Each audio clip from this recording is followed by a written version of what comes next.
inside the top 40 last year for damage by foot. This year he's outside the top 160. But when he's forward, this team are far better. I have a look at what they're able to do in terms of converting their opportunities into a score. They're a 2-goal better team when he's in the forward line as opposed to when he's not. Now, it doesn't sound like a lot, but you can do a lot with your game plans and the changing of your personnel to try and find those 2 goals in any given game. He's their best one-on-one player, and whether that's inside the forward 50 or hitting the logos long down the line, I think that Marvior Chol is a different sort of key forward. He's not necessarily a stand and deliver, and he needs some help, and I think this is the man to give him a chop out down there today. As you said, 2 goals, 1 last week against Port Adelaide.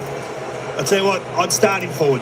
I'd start in a really positive, aggressive fashion against the Cats today. Alongside David King is an official Hall of Fame legend in Jason Dunstall. Talk about forwards, Jason. 5 matches, 11 goals for Patrick Dangerfield. He just throws himself at every contest. He's had a great start to the season.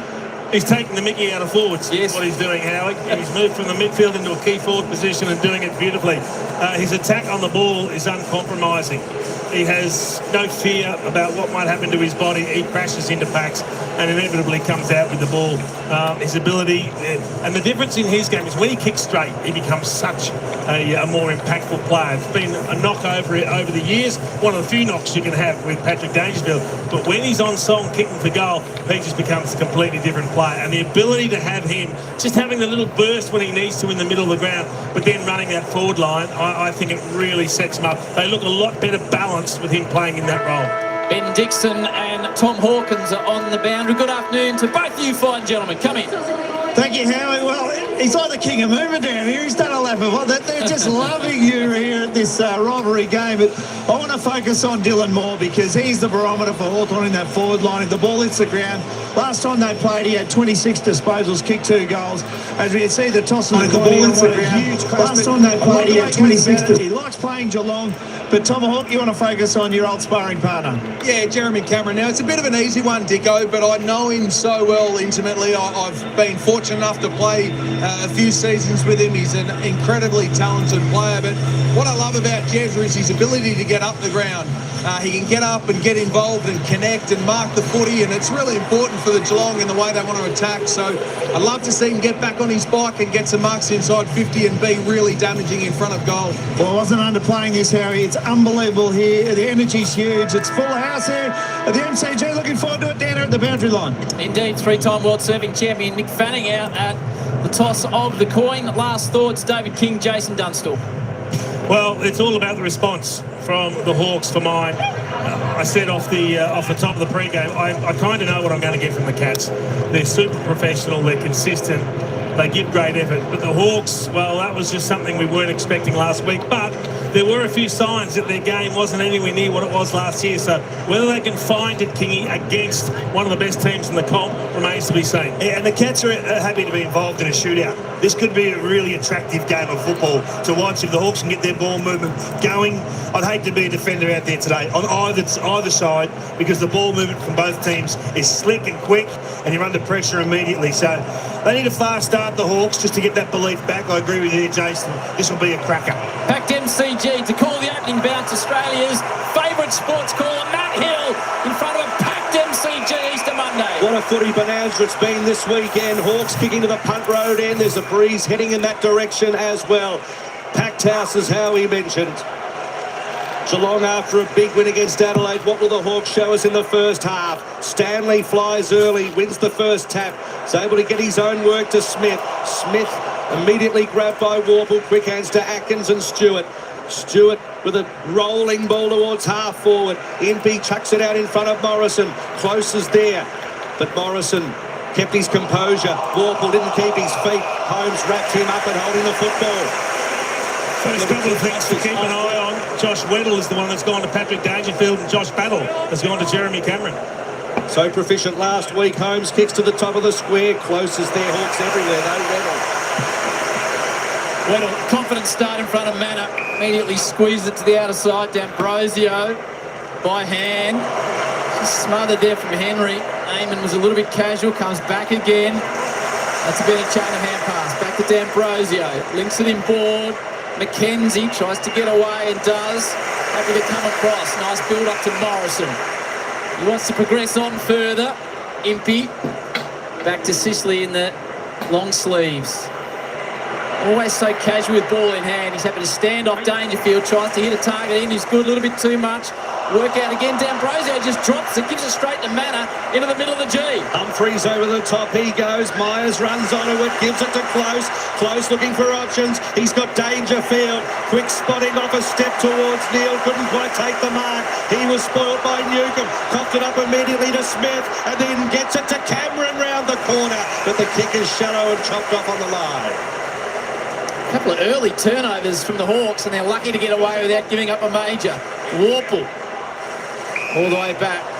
Well, they got what they wanted last time. They opened the ground up. They had control of the footy, but you're right, Howie. You make a turnover. They were lucky not to get punished by the Cameron snap. Josh. Amon just eases it to Impey, had a bit of it early. Well, you can see what they're trying to do. They're trying to handball and run and gun through the Cats' defence, which I don't mind as a policy, but gee, you can't afford to turn it over. Impey from Morrison. He's got some contest in the air from O'Connor. DeConey. Dangerfield, now Holmes. McKenzie got an important hand on it. Barris. McKenzie trying to squeeze the ball out of defence to Weddle. Positive start inside 50 time for the Cats. Cats yet to have an effective kick. It's unlike them. Their forward 50 normally functions beautifully. I'm looking forward to Weddle versus Dangerfield. It's a good intercept mark to get his confidence up early. Just left Dangerfield and attacked the footy. All the action right of screen so far. Stanley backs it down. Fighting through it, Atkins off hands and knees, got it to Manor, his handball, looping ball over the top, attacked by Dangerfield in from the side, swings around and then has a stab and misses the lot. So some opportunities going begging early here for the Cats. That just shows you how explosive he is at ground level, isn't it? I mean, Weddle was right there with Dangerfield, but he attacked the footy, turned on a dime. I don't care who's playing on him, you're just not going to be able to stop that. Meek and Neil. Side 50 for the Cats. Atkins overruns it.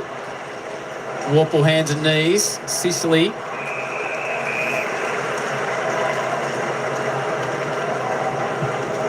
Shannon. Lloyd. Strong southwest breeze blowing across the MCG. It's really whipped up in the last hour or so. Potential of rain later on. Neil, Meek. Ground level. D'Ambrosio takes on Manor, dropped it gone. Good pressure, we know that's one of the Cats' strength in their attacking 50. If you're in traffic.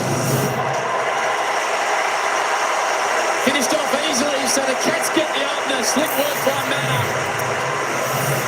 And the hoops are away. Yeah, that's the pressure you're looking for. Out of stoppage. It was the Hawks that were able to get first possession, but they couldn't turn it into a clearance. They got closed down, and as soon as you have a look, your prior opportunity's gone. Ball doesn't come out correctly. It's a free kick. Well done to Manor. They're on the board.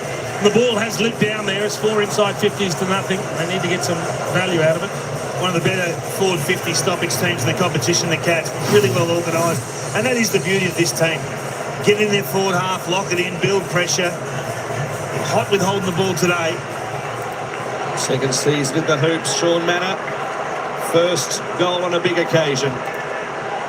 Fantastic loud crowd at the MCG. The Easter Monday game started in 1954 between Melbourne and Collingwood, but since 2010, Geelong and Hawthorn. Meek in the air, just tries to tap it to the advantage of Warple, who's being harassed by Stanley. Ball locked up along the ground. Atkins makes sure, in fact, he comes in over the top, and the umpire said Warple hatched over the top of it. So gave it to Smith. Smith quickly inside 50. Dempsey. Kick 2 last week, goes back on a 45-degree angle for this one. Well, Smith's away again. I mean, forward disposals in a hurry. They love getting the ball in his hands. And you can just see what speed does where he clearly drags this in and under, and they're all over him. They just make him hatch the footy, give the handball to Smith. Look at speed there. Just buys you that front door exit. And just conditions down here at the moment. So we've got the traditional MCG swirl. So it could be a dip testing early with set shots. 2024 Rising Star starts at left, a little bit of a swing on it, and it's the second goal for the Cats, and he loved it.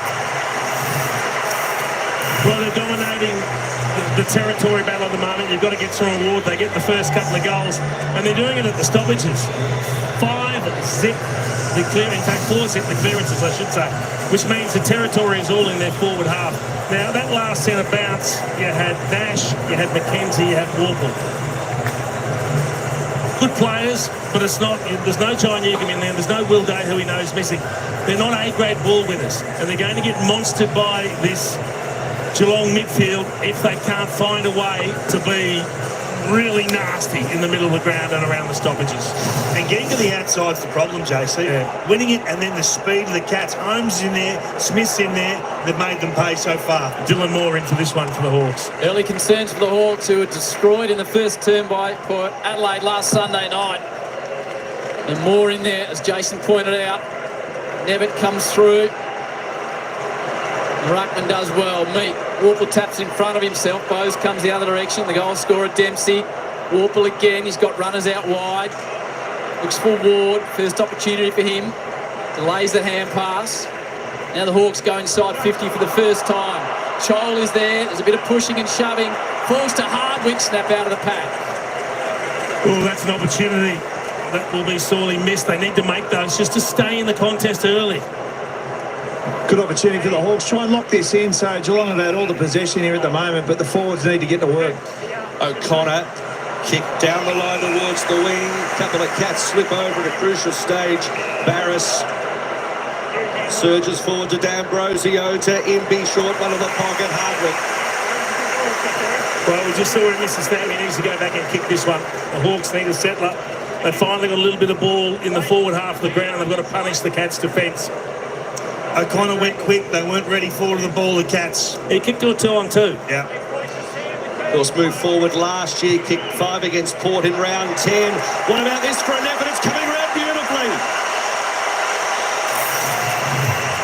So you're right, Kingy. They played on quickly out of defence, and the long kick, the match-up it went to was close on Barris. Yeah. Now, I don't care how many times you kick it there. Close isn't going to beat Barris in the air. He was easily out-bodied. The other pair went under the footy. Barris takes the chest mark, and then it's a quick kick forward. They've got numbers running into space. And that's the beauty of the acquisition of Barris. I mean, he's going to get you more lock-in, repeat inside 50 entries than most defenders. So if you can have him high like that, what an asset he becomes. The handball game is clearly the weapon today from the Hawks. You see there an obvious target inside 50, but they still want the overlap. So Manor and Dempsey with a bit of a nerve settler reply for Hardwick and the Hawks. Bring it back to a 5-point game. Crowd continues to come in. Shane Warnstand absolutely chockers up in the top deck. Meek, Nevitt, Warple been busy early. Now McKenzie has a little bit of space running through the middle of the MCG towards Gunston. Gets front position, 2 grabs. Off 6 last week, and Gunston marks strongly. The veteran directly in front. He's playing like the Jack Gunston of 10 years ago at the moment. We saw him kick half a dozen last week, and all of a sudden he's got a spring in his step. He's attacking the ball. He's taking marks in front. This is massive. If he can continue to have an impact, that'll lift the confidence of the forward line for the Hawks. 491 career goals, 3 premierships at Hawthorn. Gunston gives the Hawks the lead.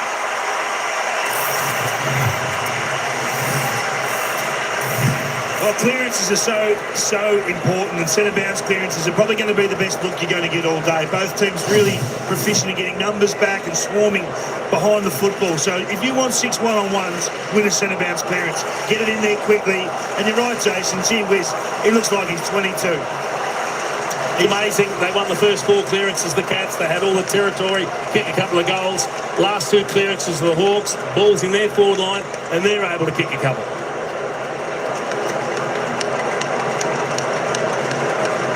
So the best and fairest winner of 2020 after 6 goals last week.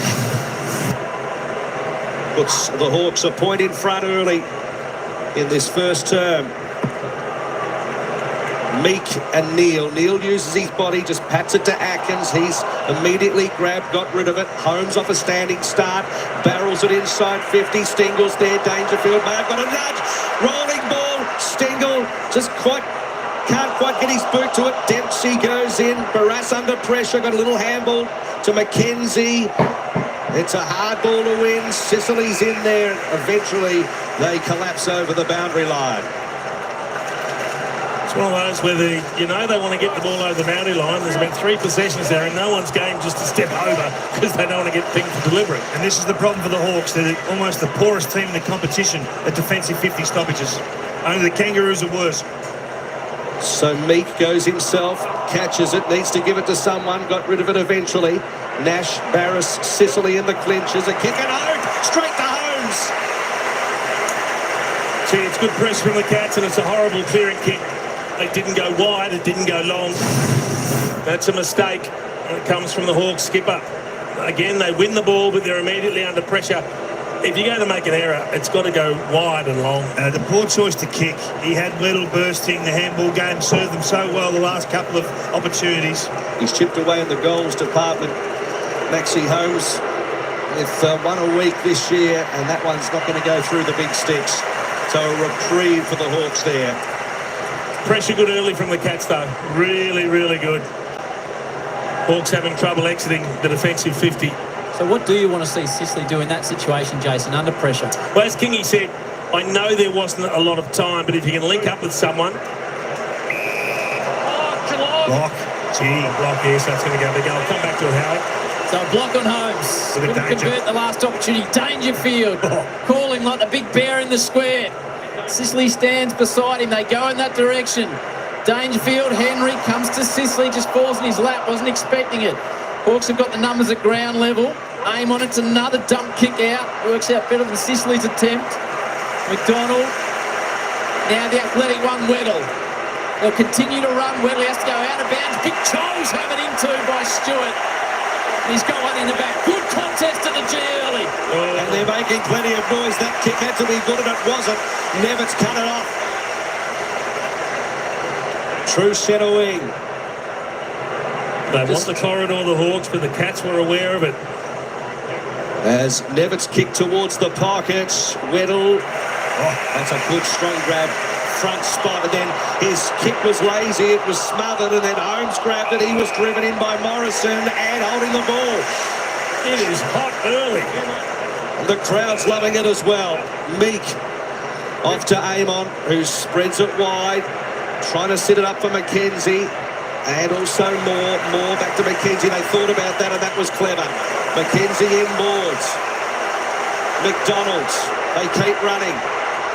Little bounce and a fake from Newcomb. Long handball. Morrison, it keeps building. Low ball, not good enough for Gunston. De Koning fumbled it. Gunston goes in, trying to get rid of it. Then O'Connor did. De Koning, Atkins, here they come again. Little kick out wide to Dempsey, and now Geelong build. Look at close go now. Dempsey's got the runners. Close charges on inside 50. Steps around a little pass to Dangerfield. He'll play on the skipper. Bend it round the corner. And nails it for the Cats. It's an unbelievable run from close. He took off, he went back to support his defensive 50, and then he just said, we've got it ongoing, and if they get in behind you, you are gone. The Hawthorn defence is not going to be able to recover. You can see him there, it's about 40 from goal, back of the pack, senses the turnover and says, I'm off. Charges past Amon, who doesn't go with him. He gets drawn to the footy, game over. No one to blame but themselves, though, the Hawks. So Harry Morrison has the kick inside 50. They'd set it up beautifully. They'd opened up play.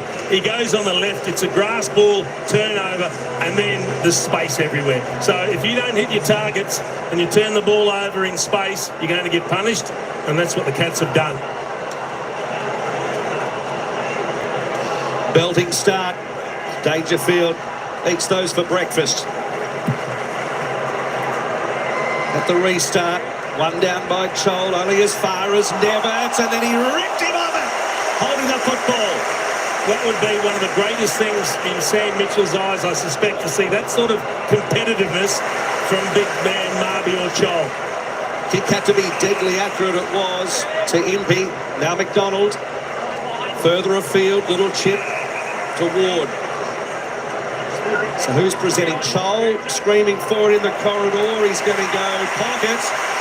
And the mark taken by Moore. It's a clever kick. It was a good call, Matty. Chol was the only tall pushing forward for the Hawks. They couldn't bomb it. Cats defence were waiting for it, but Ward good enough to find more in the pocket. Dylan Moore, the All-Australian from last year, and just didn't get enough on it at all. They've responded to clearance. They've won 4 of the last 5, the Hawks. Good comeback. It's a hot start though, Kingy. Pressure on every possession at the moment. Henry with a long ball out of defence. Dangerfield. Barras grabbed him. Umpire said go on with it. Newcomb tracks it back. It's got Weddle, who started the game nicely. Now back to Battle, who's happy to give up ground. Scrimshaw back after that suspension from the Ridley incident. Undervalued player. Puts it to a contest. Stewart with the fist, gets out the back. Humphrey takes on by hand to Manor. Now the Cats through Nevitt. Goes down towards the attack 50. Sicily, there was a lot of holding. Cameron had his hand up. It's against Battle. Jeremy gets his first sight. You've got to think he's going to play on here out to the left. You've got to be... Someone should be standing lateral to the mark. I wouldn't bother leading. Reece Stanley's in the square giving the kick it to me. Sorry, Reece. Hardwick trying to get where he thinks he might play on, asking the umpire how close he can stand. 13 goals in his last 3 outings against the Brown and Gold. The star that is Jeremy Cameron to make it 2 in a row for the Cats. It's coming from Cameron. Oh, just clipped the post. So as that stands now, the Hawks have had 7 defensive 50 chains and yet to generate inside 50. So let's see if they can transition this one. Cats are just preying on the turnover. Hawks have got options. They've got opportunities to go forward, but as soon as they miss, the Cats hit them. They're forcing them wide. Yeah, forcing them wide. They're in the corridor, back out again. Scrimshaw and Weddle working in concert together. Weddle had to be quick. He got rid of it eventually. Battle with a little bit of dodging and weaving. Penetrating ball in the Hardwick direction. Going the fist to Koning. Is it good enough though? Fell to Newcomb. Here's Child with a chance. He slams it into the woodwork. This time a Hawks opportunity goes begging. Oh, that hurts. Oh, that hurts. Great chain though. Oh, look, it was brilliant. Yeah. They got the ground ball. They had the pressure. They put the numbers on. Charles has got to finish. The handball game is working for the Hawks. Got to stick with it. Got to keep playing brave. Been a cracking start to the game. Outstanding, but big Choli rams into the post from the square. There's a 5-point margin. Guthrie. Bailey Smith runs and runs and runs. Legs to go short. Blitz up. Now they use that man for number 1 metres gained in the comp. He's been taken down after he got rid of it. He'll discipline. He'll be downfield. Cats pressing again. In the hands of Stengel. Got Manor if he wants him. Cameron's deep, as is Reece Stanley. Stengel goes in that direction now. Hawks defenders beaten in the air. Mark was spilled. Comes to Manor. Little outside the boot. It's got it. And the Hawks scurry it through. Ooh, that's a let off. There was some bad judgment. Sicily and Barras both ran under the footy.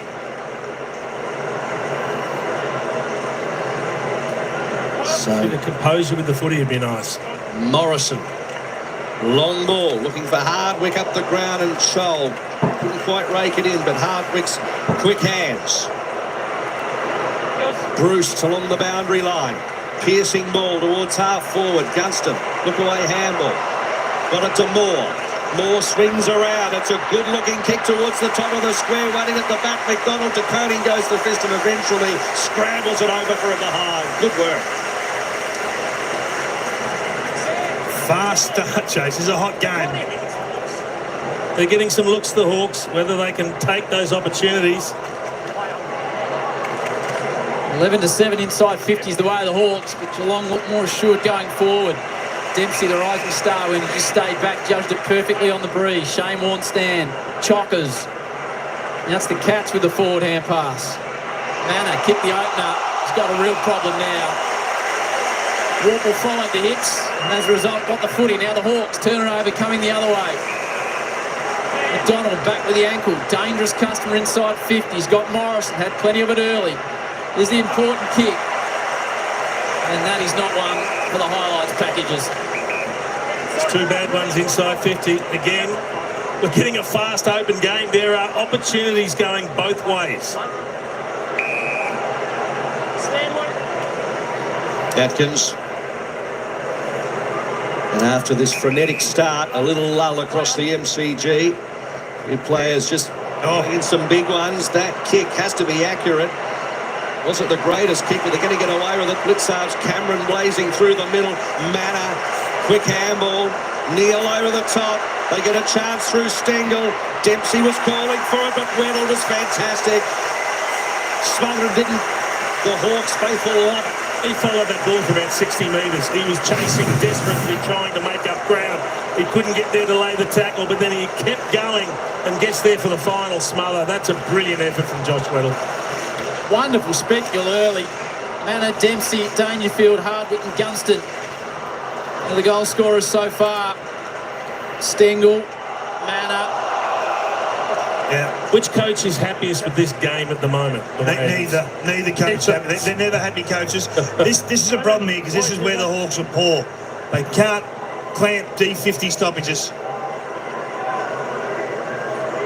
Ward took it, didn't really look to want to get rid of it. And they're going to find it really tough with Stewart and Stanley and O'Sullivan playing so proactively behind the ball. The voice of the great cat, Tom Hawkins. Stanley with a high explorer. Wow. Holds the line. In the end, the breeze just holds it up. It looked like it was going through. Drifted back a few metres. Again, another shot though. Forward 50 stoppage for the Cats. So if they can lock the ball in, they will score heavily from that mode.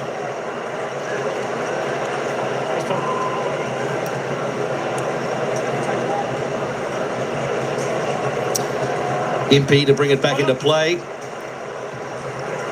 Comes to the members' side. Warple, Meek there. Three Cats with the fists. Smith in midair, tried to get it to Humphries, tried to manufacture something to him.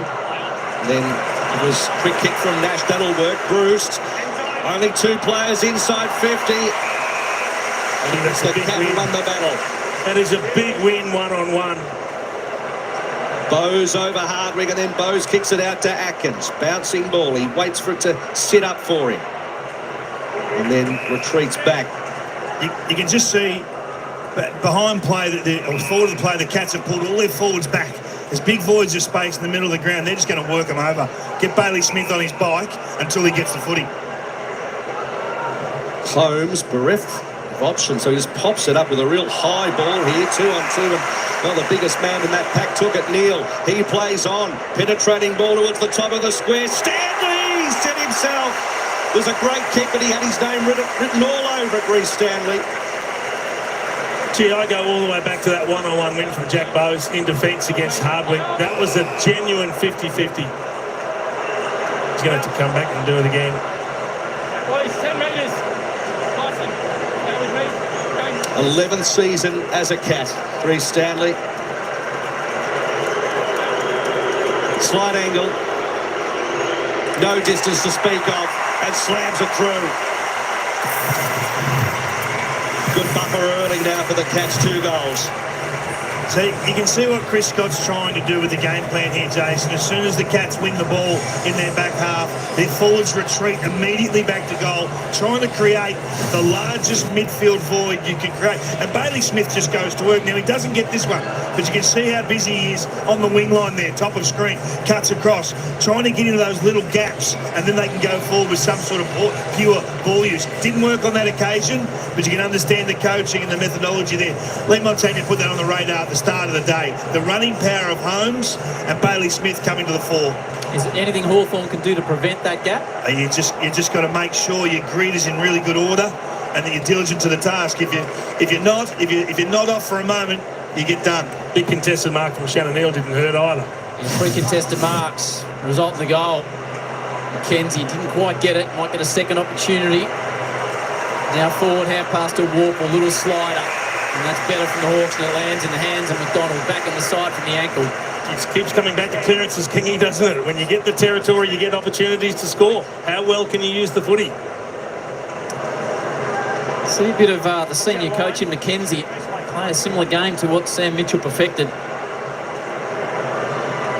McDonald doesn't favour the distance. He goes to the lead of Gunston. That is a beautifully weighted kick. Just into a little pocket, and the veteran was there. I've just given Jack Mose the biggest rap for his one-on-one against Hardwick. He just misjudged the footy that time. That was there to be cut off, but he ran underneath it and call it a well-judged kick. But there were two Geelong players there that couldn't cut it off. They don't get beaten there, Jace. That's the V they like to protect from the goal face. Oh, that's a horrendous miss. So you put that miss next to Child's miss. That might be the difference in the game at the end of the day. If we keep continuing to hit a contest like this, you can't miss sitters. Guthrie brings it back into play. Spots Holmes. Holmes takes on his man. And swings around looking for Dangerfield, who has Impey to beat. Off hands, Weddle comes through. Loves a run off a standing start. And then with the turn of foot, kicks it back in the Gunston direction.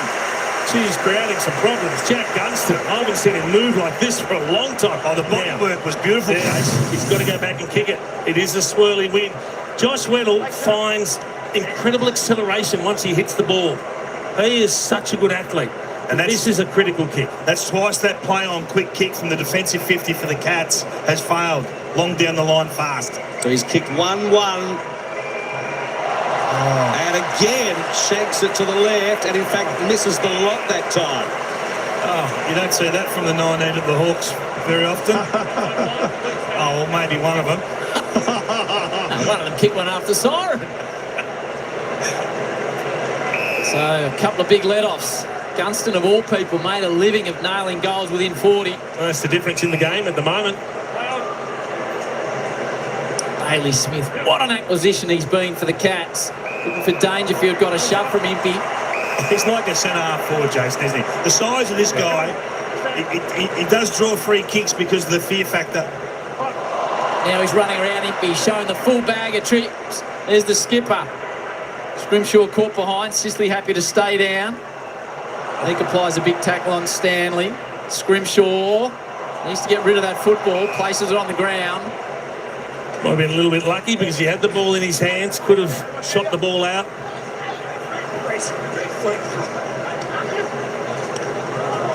Meek won it down, Warble immediately grabbed, got rid of it. Scrimshaw. Can they manufacture just one more chance here in this first quarter? Gunston up the ground, then just kicks it long and strong. Newcomb running back with the flight of the ball. How's it going to bounce? Blitzolf grabs it, Newcomb grabs in. And the umpire's going to let it go through for a behind. Wow, they've been hot on dropping the ball or holding the ball all day. I reckon he froze then, the umpire. That is gone. That is gone. How's he got rid of that? Gets away with it. And the Cats drive it right down the middle of the MCG. Dempsey goes early. He's got a block. Gee, they've wasted some opportunities, the Hawks, in the last 5 or 6 minutes. Will it come back to haunt them? Got to hold on for this last minute now. 3 gilt-edged opportunities. The 2 defenders spoil each other. Meek, who's had a powerful start to the game. Pass a little bit errant. I want to give Close an opportunity. Goes back to Nevitt to really hurt the Hawks. Let off. Wasn't a great hand pass, but it was another fumble under pressure. This time it's the Cats who don't punish.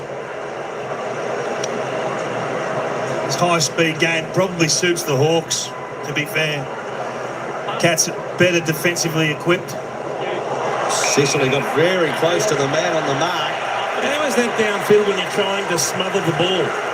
He's trying to smother the kick and nearly gets hands on it, and he's pinged for late contact. That's a genuine attempted smother. I don't get that. And he hasn't gone after the player at all. I know the follow-through does make contact, but you've got to be able to attempt to spoil the ball legitimately, surely. I think we get carried away with down the field. Pulsating opening turn. Cats started the strongest with the opening 2, and then the Hawks through Gunston missed a couple of opportunities. Everything we hoped for. Sicily and Dangerfield having a little chat. Huge crowd at the MCG. Danger just having a chat to the umpire about that very situation.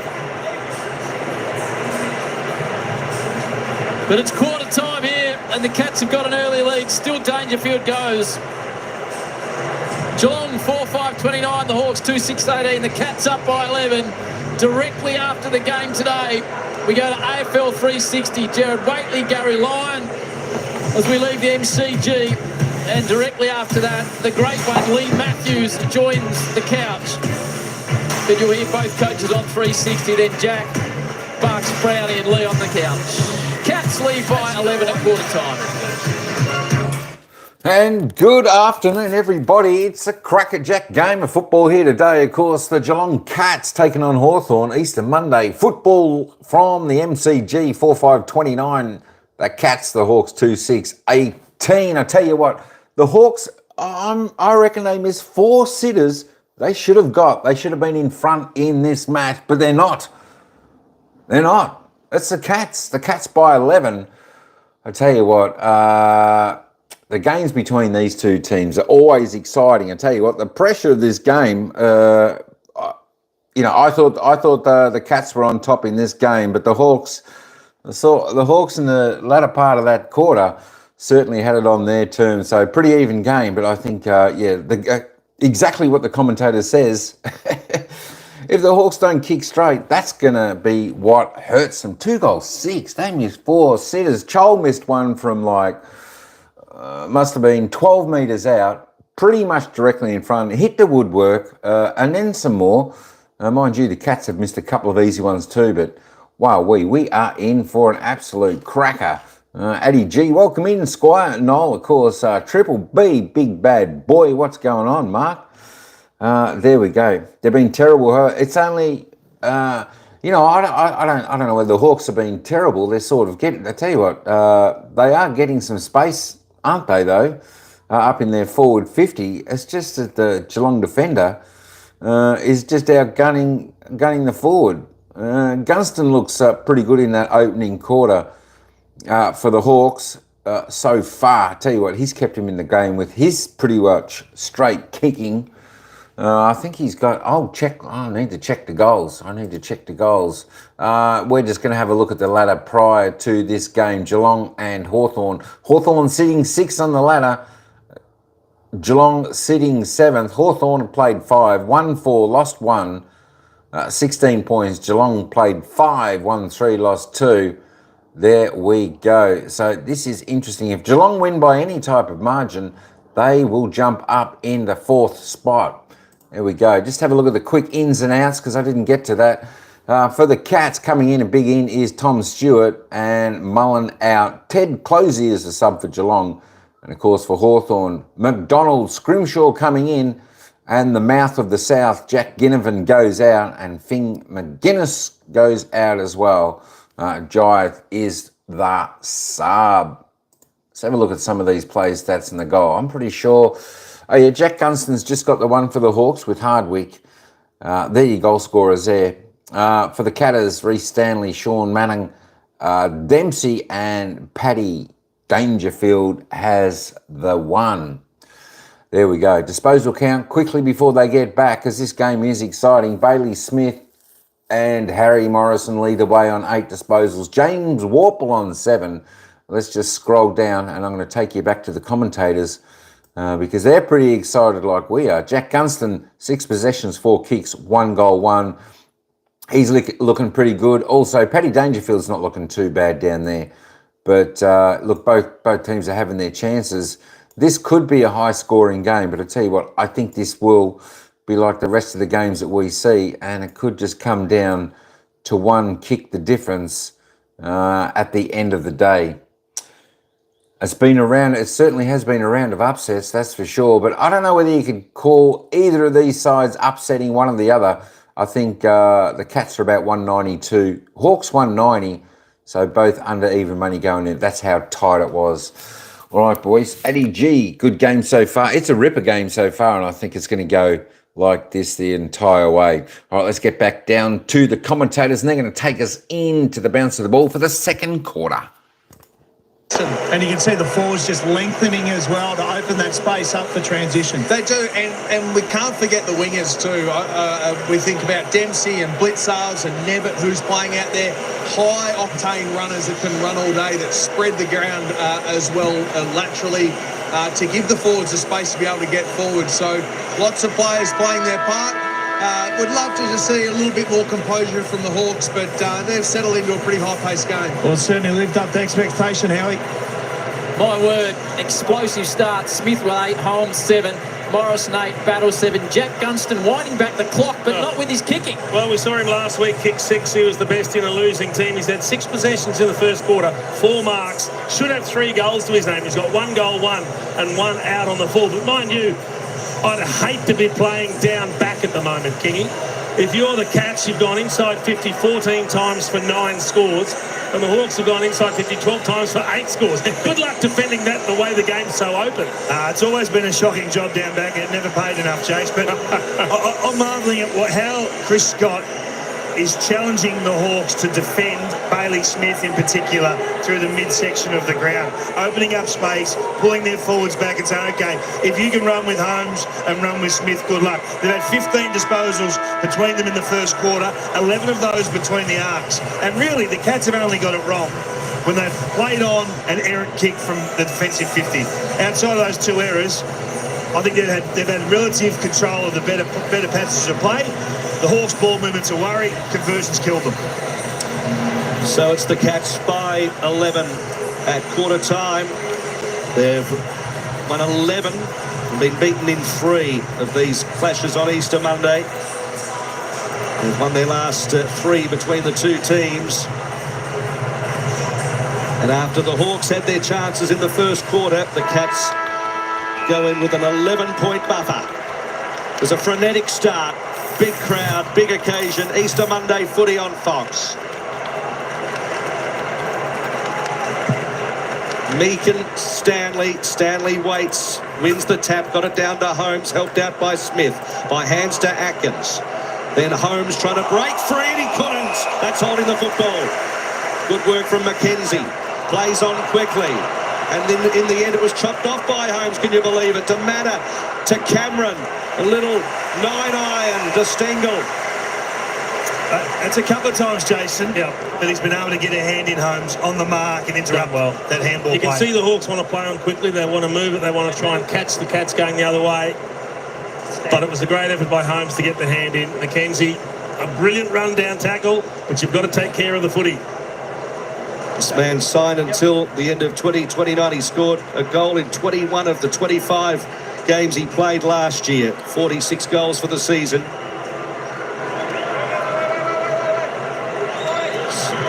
So Stengel comes in. Oh, it's a mung kick in the end.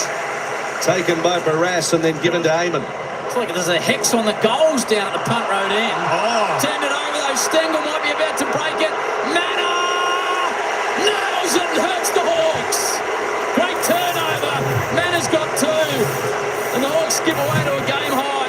Cats skip away to a game high 17. And Sicily's chasing the umpire. He's into him. He's into him large. As he's hit me. Yeah, and rightly so. That's a mark. He completed the mark. He completed the deal. A late spoil. Top of the arm. Well, the top of the arm if it's not a mark. So either way. But the key is when you get that opportunity, you take advantage of it. Manor good enough to snap. Gets his second. Well, you can see Blitzards comes in and chops the arm. That's why the ball spills out. Sicily goes after the umpire. I'm not sure that's a great sign from your captain. No, it's not. And at the end of the day, you can whinge all you like about decisions that go either way. You don't get them changed. You've got to get about their business. Real live wire. Sean Manor played the last 10 games of the season last year. He's been a real contributor early, as well as the boos ring around the MCG and a mulligan. There are some say that umpiring doesn't affect the outcome of games. So one down by Meek and then a high tackle. It's all going Cats' way at the moment. Atkins to Holmes, who just belts one to Dangerfields. Had a couple of juggles but brought it down. This game's just hinging on clearances in the moment, Kenny. You win the clearance, you get a scoring opportunity. Yeah, spot on, Jason. And have a look at their work in tight. Atkins has been terrific at clearance. That's his 3rd centre bounce clearance. He's had 4 in total. What a player. We don't talk enough about Atkins. A little bit swirly down this end. We saw Gunston miss a couple. See if Dangerfield can do better. You're looking at the flags. It's pretty ferocious, really.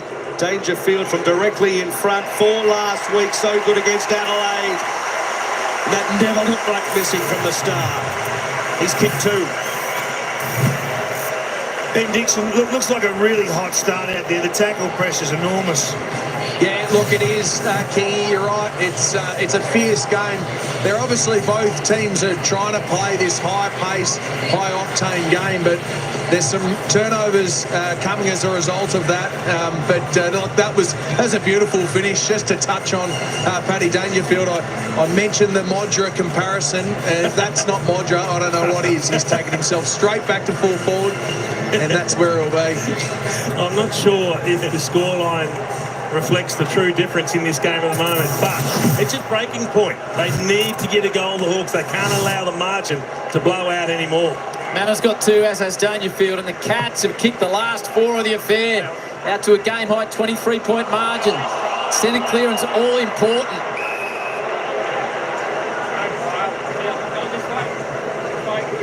On the meter. This way. Stanley almost a fresh area. Atkins. And a good start to the term. Dylan Moore falls to ground. Amon spreads it out wide to D'Ambrosio. So the Hawks get a much-needed clearance. Send it down towards Gunston. Gets hands in the back. Umpire says play on. Nash. Looks like he's got some work to do on Bailey Smith. Does enough on the handball. Back to Nash, who the hands are Hardwick. Now D'Ambrosio. Jaff. Watson, haven't seen much of him. Doesn't need many opportunities. Nick Watson. And that's the one the Hawks needed. Gee, that was clever. I mean, he was at the back of the pack, and his ability to correct his positioning to become a front and square player was instantaneous, and he lost his direct match-up in doing it. Have a look at him here. He comes from the square. I think it's Humphrey on him. Look at him here. He releases to the front, commits his opponent to the spoil, takes the crumb. Tell you what he did do, King. He made a decision. He was about to go to the big hanger. Yeah. And he thought, no, not mine to go for here. I'm not in the best position. I've got a big man about to compete. I'll stay down. And it was a really good decision. Good contest too from the Talls down there. Great representation in the air. See, they needed some energy, and who else to provide? What's that mean, James? That's a celebration, Howie. You know all these things. No. You do that a lot when you do that a lot when Dermot talks. So no better man to electrify the MCG than Nick Watson and perhaps lift his team. Stanley won it down. Newcombe trying to barge his way out of the congestion. Holmes and Dempsey work together. Holmes has kicked towards centre half forward. Overrun initially by Henry. Heyman's handball over the top. Weddle was queen to D'Ambrosio. Had to ride the tackle. Went to ground. Coughed it up. Dempsey inboard. He goes. Dangerfield gets rid of it. Hospital pass to Henry. He was flipped away from it without having the football, and then the ball goes out. Plenty happening. Throw it in. Gee. Roy. Grace. What's the front?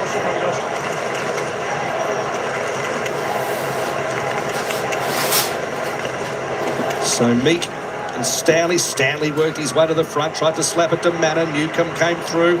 Quick hands to Warple. He's taken by Myers. Umpire wants it. Just looking at the matchup now in Dangerfield, it's Barris.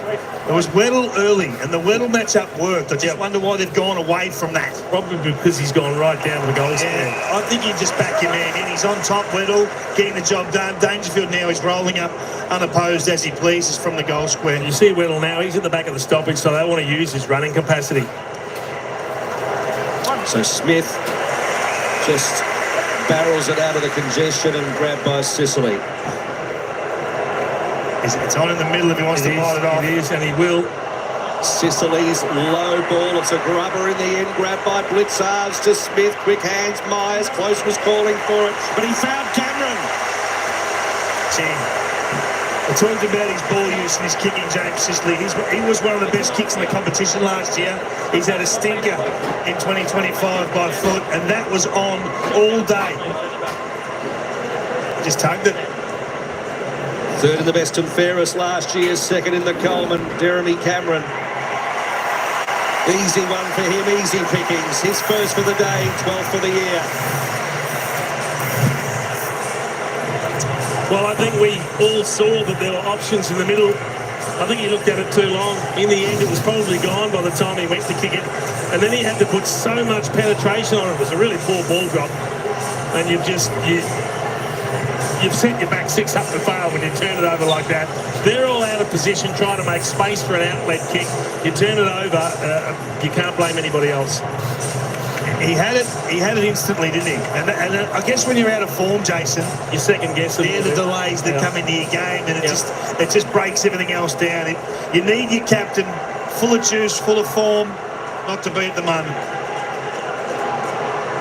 3-1 for the term. Away are the Cats. They lead by 11 at quarter time. They've taken it out to a 23-point margin. Meek. Newcombe overruns it, as does McKenzie. Smith doesn't. Meek comes back. He's been good at ground level, the big fella today. Morrison trying to run off close. Left foot. And he finds Chol in the purple boots. Gets around O'Sullivan. Back inboard to Morrison. Better build up for the Hawks, and it lands in the hands of Connor McDonald. It sounds like a broken record, King, but we keep talking about clearances. This time another centre bounce clearance. You get a chance to control the footy, and you create an option inside 50. It's just that one team's taking them more often than the other at the moment. 51 career goals. Swirling breeze. It's got stronger since the quarter time break here at the MCG. Back after missing a couple of weeks with an ankle. McDonald picks it well.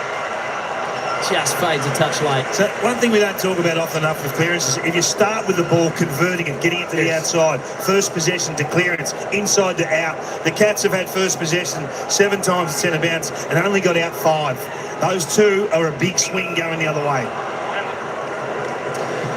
So Guthrie, second in the best and fairest last year for the Cats. Big pack of players. Falls to Nash, Meek. Back to Nash, who ran into the brick wall that was Nevitt. Goes backwards to Sicily. Sicily off a standing start. That's off the side of the boot as well and out. He needs new boots. They're not working. So Atkins to bring it back into play in front of the members. Derm used to change them at half-time, didn't you, Jason? Depending on what sort of mood he was in, what colour he felt like. It's a shame they've been so wasteful, the Hawks, because it would be a cracking contest, scoreboard-wise, if they'd been better users of the footy. Big Lloyd gets a free kick, plays on to D'Ambrosio, who penetrates one towards the Chol direction, off hands at the back. Humphreys with a little bit of homework to do, and then he goes out wide to Close, and they clear easily in the end. In the long sleeves, as always, Close, the hard-running blitzers, march in front of Amon. The Hawks are pushing hard defensively. It's to go to a 1-on-1. In fact, it's a 2-on-1 when Impey arrives. Smith stays down. Yeah, that might be a free. Really, Smith's keen to go on with it. Gee whiz. A little bit silly, not much in it, but it's a free kick, that's enough. Well, when you say there's not much in it, it depends which side of the fence you're on. You don't like a ball in the face? It wasn't going to do any damage. Just a bit niggly. Impey's the recipient of the free kick. Got one to the mush. They're set up for the switch if they can get it. Nearly overcooked it to the athletic Weddle. And they've got Dylan Moore on the outside here if they can get it across as well. Didn't want to go for it. They've been hemmed in. The out wide open up. Impey's getting into trouble. Back to Amon. Tries to measure a ball to Morrison. O'Connor was on it. But he completed the mark. Yep. Might get another opportunity. Smith to a round of boos. Not the Bailey will worry. Leading possession winner on the ground with 14. They build up again. Close. Can't complete. Myers can though. To Cameron. They look dangerous every time they go inside 50, the Cats. Cameron squeezes it just too much on it. He nearly hit that. He had Dempsey coming at the ball. He had the back leading Manor. Not a lot of space to work with. The Hawks back six was completely in formation. Make sure you hold your marks today 2 or 3 times. It looks like a mark's been taken. The umpire giving time for the ball to be spoiled. Stengel all alone here. Neil works his way to the front, couldn't get hands to the football. Nevitt's in there and eventually tied up. What I've loved about Geelong's defence through the corridor too is they're not just shutting it down so they go for a long kick, Hawthorn. They're teasing them enough to be so indecisive and turn the ball over. Meek to Barris, bobbled out of his hands. Ball still in dispute here. Sicily throws it on the boot. It's heading back towards the Cats. Bowes tried to cleverly tap it to close. It wasn't so clever in the end. Atkins back to Bowes. Bowes beats one, couldn't beat two. Hardwick on the football advantage played, and now they're off to the races. Warple to Impey through the middle of the MCG. His kicks looking for space. Running onto it hard is Moore. Grabs it, takes a breather, spears one inside 50, hoping for Watson, but cut off by Humphreys. Watson had to come at him. It was the only option he had. Now Humphrey runs around him with a bit of showtime. Watson held back and Humphrey intercepted. Sicily having a tough day through his hands. Dempsey delays the hand pass. Stengel finds a little gap. Back to Blitzarve. Stengel. And now the Cats can rebuild off the wing through Bowes. Watson ran away from the ball carrier. He's hung it up. Oh, Jim Marbiot just sort of fell in a hole in the middle of the ground. Not sure what he was doing. Dempsey now to Myers. The Cats are out. There's options inside 50. Everywhere. And he's so good hitting a target. Big Neil has Barras in his back, but marks 40 out. Well, small moments are costing goals. And Marbiot had a chance then to intercept that ball. If he just located the footy, he could have taken a mark and had a shot at goal. Brian Myers, ball in hand, that's problems. Mixed. Bailey Smith coming off. He gave it to the crowd as he came off too. Good on him. He's a ripper. Neil to really open it up for the Cats. Not quite.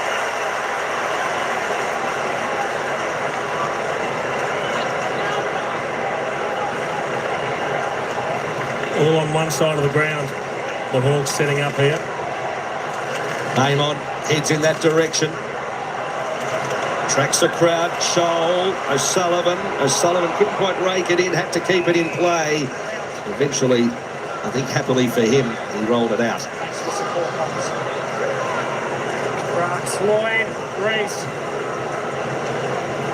What a beautiful day in Melbourne. There was some sort of talk of rain, but nowhere near it. Perfect. No better way to spend Easter Monday than at the footy. Big crowd in, Meek down. And it was Ward out to Scrimshaw to Impey. Impey nearly runs into the umpire, gets the handball looking for McKenzie. It was an errant one though. Atkins comes barging through like a battering ram, gave it to Nevitt, who was immediately grabbed, and the umpire going to ball it up.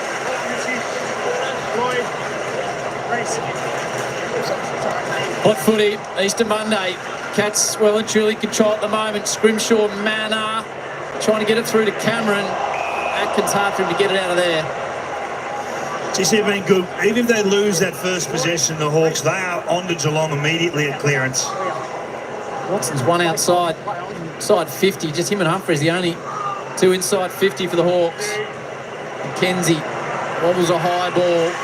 DeConey always had it covered, plays on immediately to another long, blonde-haired character. Going back is Dempsey. Gee, he's turning his back on Holmes. Didn't realise it was for him now. Atkins is gone. So now the Hawks will scream forward. Not sure how he gave it back. Yeah, very lucky it wasn't 50. Moore tries to create space. Did well to get a foot on it at the end. Holmes overruns it. Morrison. McDonald finds space. Didn't go behind. Important touch from Stewart. And the Cats hang on. Just an entry inside 50, not convincing at all. Oh, they are getting some looks, the Hawks, and the skills just leave a little bit to be desired. There's Bailey Smith just responding to the boos, all in good spirits. Nash won it down that time. Ball still to be won at ground level. They're getting some looks inside 50, the Hawks, but they just lack a bit of composure. The amount of times Geelong's just got a hand in to block a kick or block a handball has been unbelievable. Nash Down to Ward, out towards Brewston, Chol and Hardwick. Chance for the Hawks round the corner, and again, another opportunity missed. They're racking them up. You just can't be missing those. On your natural foot, that's the perfect position to get that ball.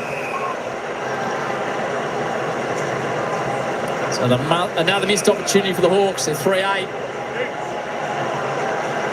Geelong looking to punish. They've done well here, the Hawks, defensively. They've got them stopped behind centre. Myers, canny character. He's disguised the kick. Sullivan. Uses it so well, Brian Myers. Shane Warnstand in the sunshine. Barris gets pushed off the footy.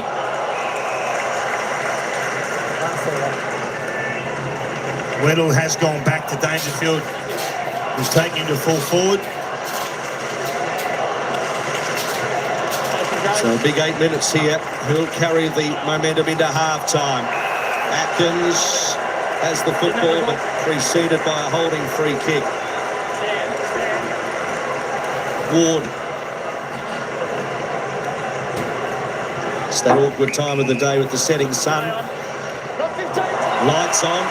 And that kick chopped off by Close. Blitzar's back to Close. Then over the top to Stengel. They're threatening. Side of the boot from Stengel. Misses.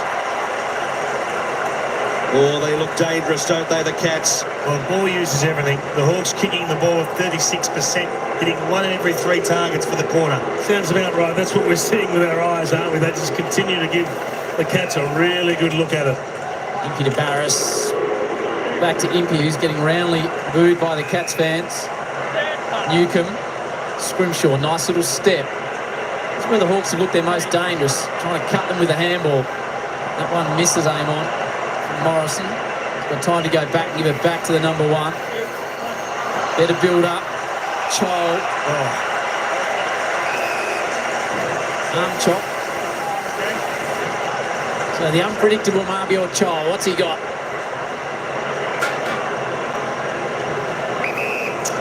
Nash. He's the tool, remember? Just kicks it straight to Humphries, really, in the end. Sends it back the other way. Amon's in better position. Did well because Stengel was away. Still good enough to pick it up. Back to Atkins. He's got Nevitt inboard. Happy to hug the line. Not effectively. The sports capital of Australia looking absolutely magnificent. As the Hawks have the football across half-back and Impey over to D'Ambrosio. D'Ambrosio to the shoelaces of Newcomb. Composed enough, the half volley, darting ball on the wing. Dempsey couldn't complete the mark. Grabbed by McDonald, inboard to Weddle. Weddle's quick ball, opportunity for Gunston on his chest. Little nudge after he marked it. Crowd want 50, nothing doing. He wants to get onto it quickly. Got to go back and kick the goal. It's a little bit of an opportunity from the set shot. Is he lacking just a little bit of confidence from that previous quarter? I suggest he is, Matty. Swirly wind. He missed a couple that you'd normally see him kick in the first term. But he's looked likely. He's looked dangerous. First possession for the second term after half a dozen. Well, he had the full set, didn't he? A goal, a point, and an out of bounds on the full from 45 to the punt road end. No mistake. Goal umpire didn't move. 2 for Jack. It was a big ball in the wing. Dempsey, he went for the mark. He didn't complete it, didn't take it out of bounds. He left the Hawks all alone to counter-punch. Here it is here. And small margins, this game is on a knife's edge everywhere. Just there. Didn't complete it, left it alive. And Weddle again. He's playing some sort of game. When he's on Dangerfield, Dangerfield's been well clamped. And his counter-punch game really strong. Gunston out the back, Chol out the back. The kick was too good. What I love about that is they went round the world. They've been trying to be so direct to get to the corridor and impatient. They go round, use the switch, opens it up for Gunston, he finishes the work. 7 disposals, 2 goals, 1 and out in the full from Jack Gunston. On the back of 6 last week versus Port Adelaide. The Hawks bring it back to a 17-point margin.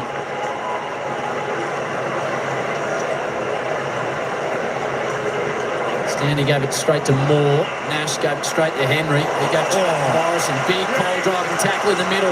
McDonald only needs a step. Sends it inside just away from Gunston. Watson. Didn't see much of him, but you don't need to for him to damage you. Gunston, centering ball. Effective. And now it's in the hands of Marbior Chol. And good luck predicting what's going to happen here. Well, then, what have we got here?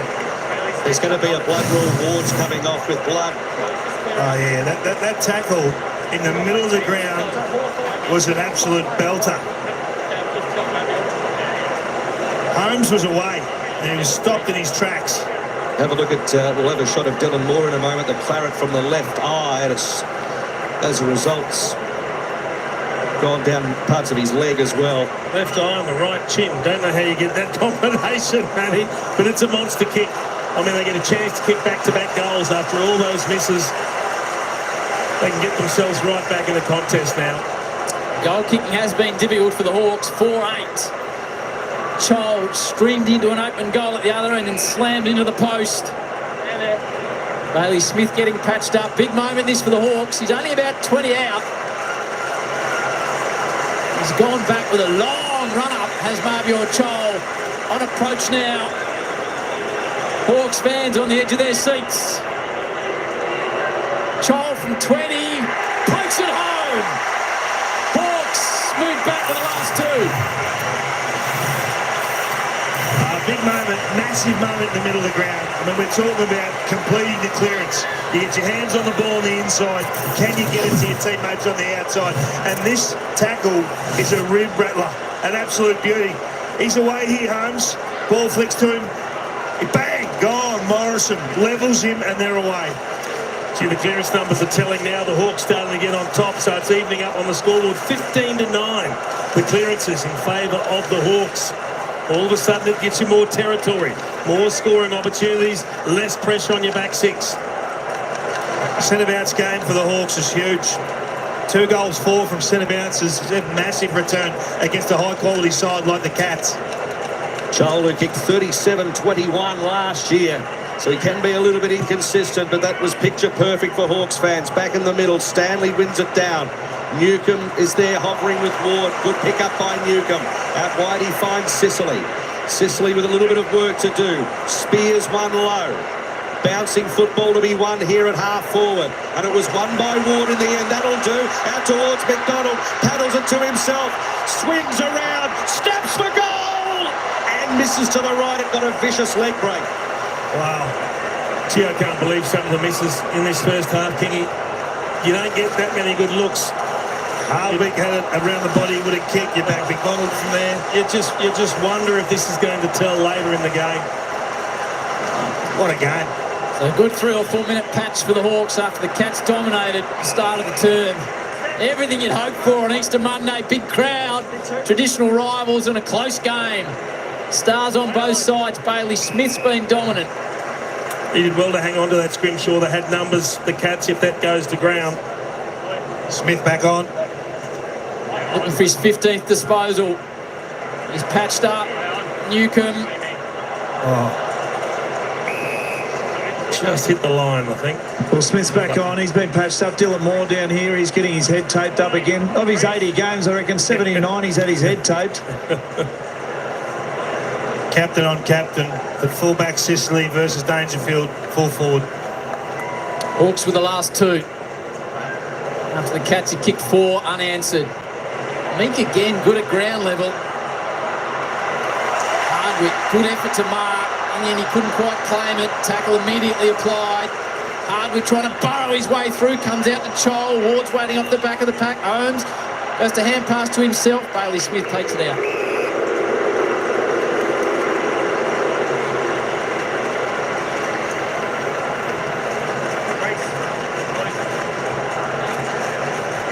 Some important numbers there in the last 10 minutes, as you can see. Won the last 9 clearances, the Hawks. Which means the territory battle is turned in their favour, Kingy. That's where the ball's living. Ball to McKenzie, centering ball. Hardwick meeting the sandwich. And diffused by Guthrie. He's got a man in Henry. He's going to make him do some work here. Morrison's going to apply the pressure. In the end, it was Stewart's, the saving grace. Henry to Myers out on the wing. Has a bit of room to move and has some time for a bounce. Myers darting one towards Cameron. He had two on him. Sicily pats it down. Henry couldn't win the football. McDonald did by hand to Morrison. Got it to Weddle. He loves a run at a bounce. Tucks it under the arm. Has one bounce. Needs a little bit of assistance. He got that eventually. It's now out to Bruce. Bruce towards the pocket. Watson! Watson has it in the pocket.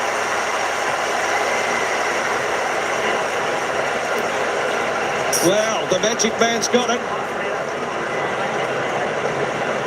We know he can do some miraculous things. Ball is living in Hawthorn's half at the moment. The last 10 or 15 minutes, they've had all the territory. Can they do damage on the scoreboard? So it's a big moment. He's already kicked one, Nick Watson.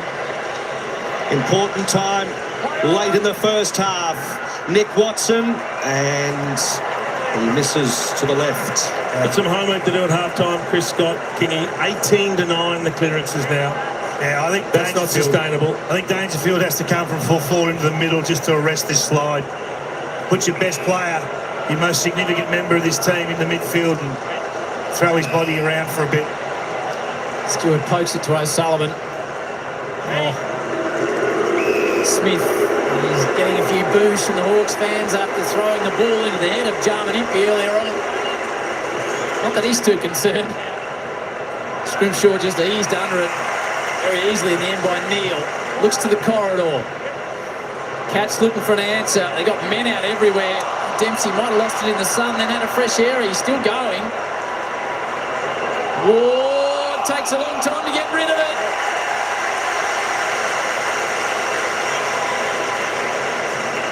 I don't know what happened to Courtney Dempsey. There's a new game called air football. It was a great kick from Neil. A brilliant kick. He drops the mark and then he has an airy. And there's Ward just second-guessing. Didn't get rid of it first time. You get pinged. The pressure's been good in the forward 50 and we've seen Manor involved a heap of times. And like a true forward, he said, don't play on, it's mine. Debuted as a 26-year-old, did Sean Manor. One in the first, one in the second. Manor hits the post. Tough goals to kick today. And maybe a little bit swirlier down that end as well. Spot on, Chief. So it's going a little bit across the goal, so left to right, swirling beautifully. Sets it up for a magnificent second half on Fox as Sicily kicks it long towards the wing. Scholl set himself, couldn't mark it. Watson at the back, thought about a run into a wall, goes back to Bruce, then Morrison, he spreads it wide. Newcomb looking for options further afield, goes short over the top. Bruce was running for him. Now Scholl, ball didn't get to him, but then Bruce was knocked over as he threw the football out and gets a free kick downfield. So Scholl is going to get the free kick. So Scholl shorts, looking for more, couldn't grab him. Gunston, time's running out, room's running out. He throws it out towards Blitzarves, who's grabbed, and it'll be a ball up with 5 seconds to go. We got race. Coming straight back.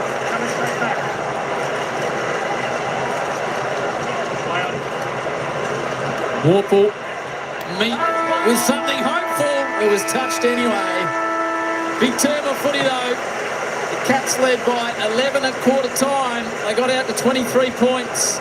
But the Hawks kicked the last two and a bevy of behinds to bring it back to a 10-point margin. Jason Dunstall. Very entertaining first half, and it was the Hawks' clearance dominance that got them back into this contest. Cats have got problems everywhere, but they lead by 10 points. Cracking game. Down on the boundary, Ben Dixon, Tom Hawkins.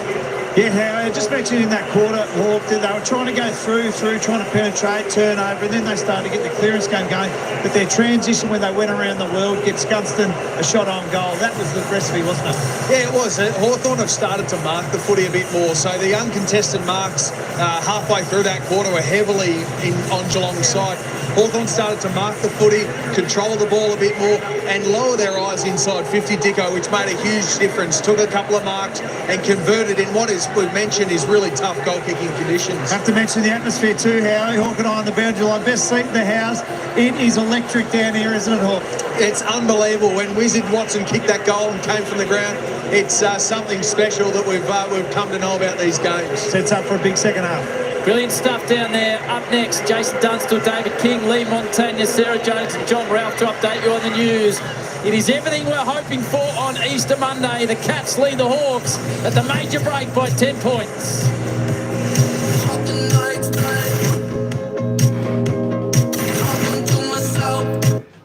All right, folks, there we are at half-time here as the Cats by 10 points. I tell you what, you know, the one thing I think that's holding the Cats in here is probably the composure they've got. I think they're just a little bit more composed when they're under a little bit of pressure. That's what I see anywhere, whereas the Hawks, well, they're just a little bit quick on the trigger. But I tell you what, the Hawks did start to get their run back in that quarter, get a lot more of the ball. I tell you what, we are in for a fantastic... It's a strange old game of footy. The wind must be so strong for many players. Miss Easy. Well, that's the thing. The wind does get very swirly there. Sometimes it's not always just blowing one way or the other. The swirly breeze does make it very tricky on the players. So that's why goals are very important. Of course, both teams have been missing some simple shots there. And as they said in the call, that could be the thing that costs either side, missing those goals. But it's absolutely ring-a-ding-ding game. Tell you what, it's a hard game to call. Oh, I don't know. I'm still tipping the Cats, even though they are only up by 10, and the Hawks look like they're coming back strong. We'll have to wait and see. I'm sure this game's going to go right down to the wire again, like they always do. Let's have a look at the goal scorers now. Sean Manor with 2 there for the Cats with Paddy Dangerfield. Reece Stanley, Dempsey, Cameron, the singles for the Hawks. Gunston with 2, kicked a beautiful one from near the boundary line. Nick Watson finally got a goal, and Blake Hardwick has a goal with Chol also. Now let's just have a look at the fantasy points. Why not? While we're going, if you play that game. Lloyd Meek leading the way on 53 points. Gunston 52. Sean Manor 51. And you got 3 on 50. Nash, Morrison, Dempsey. The rest all under there. Not big scoring today, of course, in the AFL fantasy points, but there's a lot of ball being shared around by players. As you can see, no high possession player out on the ground. Of course, Bailey Smith copping the boos from the Hawthorn fans. I don't know why, but he was loving it anyway. He tops the table on 15 for the Cats, 7 kicks, 8 handballs, 3 marks, a couple tackles and a clearance for him, and of course for Hawthorn. Equal on top disposal count, Harry Morrison there on 15 with 8 and 7. John Newcomb there for the Hawks, 13 next best. He's only had 1 kick, loves the handball, 12 handballs. You can hear the dishes in the background. Yeah, there was a few dishes in the background here. Maybe there was. There we go. It's dinner time here, of course, in Melbourne. We like to eat dinner early, 4:34. Tell you what, you got to have something to eat while you're watching a footy. Tom Atkins there, next best on 13. Let's head on down. Josh Wardle, he's having a cracking game now for the Hawks. He's on 12, 4 marks. Let's just roll on down a little bit more. Actually, before we have a look at any more stats, the commentators are back. They're going to give us a little bit of analysis on the first half, folks. Don't forget, vote who you think's going to win. Tell you what, it's absolutely even. 50% say Hawks, 50% say the Cats. Oh, you're in Abbotsford near Collingwood. Oh, Carl Sennell, there we go. You're close. All right, let's head back to the commentators. They'll give us a little bit of a wrap-up on the opening half. But they dragged it back through their clearance dominance, and that enabled them to get territory and get repeat opportunities. They just weren't quite good enough to take them. Jason's going to explode upstairs. You're going to explode. You're going crazy about the conversion in front of goal. I think their handball game is destroying them. The run and gun from the Hawks is challenging the Cats to defend for long periods, and they're getting through. Yeah, well, the momentum's been a key too. Both teams have had periods of dominance. They just haven't really, as Jason said, been able to put it on the scoreboard and kick away. And it looked like through the middle part of the quarter, the Cats were in control, but credit to the Hawks to find a way to fight back and get momentum at the back end of the second term. Talk to us about the battle in the coaches' box, Joey. What are you seeing, the tactics from both sides and what they want to get out there? Well, you can see, as Kingy said, and we'll look at it in a moment, what the Hawks are trying to do and how they want to get through the Cats' press. And Geelong do it slightly different. They're prepared to take on contest and kick the ball forward. And if they do win contest there, Jason, they're getting through. So both teams are getting really good looks when they go forward. So this is what we're talking about. They want to go fast. They want to get the handball game going. They've had 110 handballs in a half of football. They've been going 145 odd for a game. So this is forcing them to get on their bike, to create, to overlap, to excite. And it's starting to work. And once the momentum switched back to the Hawks, it was just a matter of conversion in the end. They should be 3 goals in front, Jason. They probably should be. We have seen the Cats at times get a couple of hands in to create those turnovers, but it's a difficult game to defend because it's a little bit chaotic. You just don't quite know which area of the ground they're going to go through. So it's made for a very exciting first half. Joey, you want to have a look at how the Cats are able to squeeze it when that handball game doesn't work? Yeah, so watching it up here, it's the counter to it. So the Hawks are clearly trying to handball through, but Geelong clearly are really trying to squeeze and take away anything short for the Hawks to get after them. So they've had 17 forward-half turnovers in the first half, Geelong. AFL average is 21 for a game. So when they can squeeze and turn the ball over, they are scoring. But it's the cat and mouse kick. If they can't stop it and they don't turn over, they're vulnerable defensively, and the Hawks are scoring. So this has been the battle for me, because if this gets through, like the Dempsey one on the other, this broadcast side of the ground, if they don't win it, the Hawks are able to get free players. But if Geelong do, they're able to go back at Hawthorn and score. I think this is why we saw Angry Sam pre-game. They were trying something just to force themselves into an action. And credit to the Cats, it's a great battle of chess. Two of the best coaches in the competition going head-to-head. Jace, how are you seeing the Dash brothers, as Joey likes to call them? Bailey Smith with 264 metres game, but Max Holmes up around the 400 mark already. Both are having a big influence on the game. They are, and they're great to watch. I mean, they're exciting. And I've loved Bailey Smith's exchange with the crowd as well, because he put the ball in the face of Carl Amon, gave away a free kick, so they've started booing him, and he's playing up on it. But he's a damn good player. He works his bum off, and Kingy's shown a couple of examples already of how hard he works. Even when he doesn't get the ball, he's constantly in motion, and that's why he's taking so many metres gained. So he's the one that's creating opportunities for the Cats when they go on the rebound as well. He's a fun player to watch. Look, it's taken me by surprise just how good he's hit the ground running in 2025. They are being asked to do a lot, though, in this game, Kingy, because they're playing inside, so they're doing all the hard work. There's a little bird, so that might be another, well, it was 1,000 last time, it might just creep up to a couple of thousand, but they're doing a lot of the heavy lifting inside the contest, and they're expected to be the main sort of ball transition runners on the outside. So it's a big ask, but at the moment they're up to it. I think Chris Scott has to move Dangerfield into the middle now.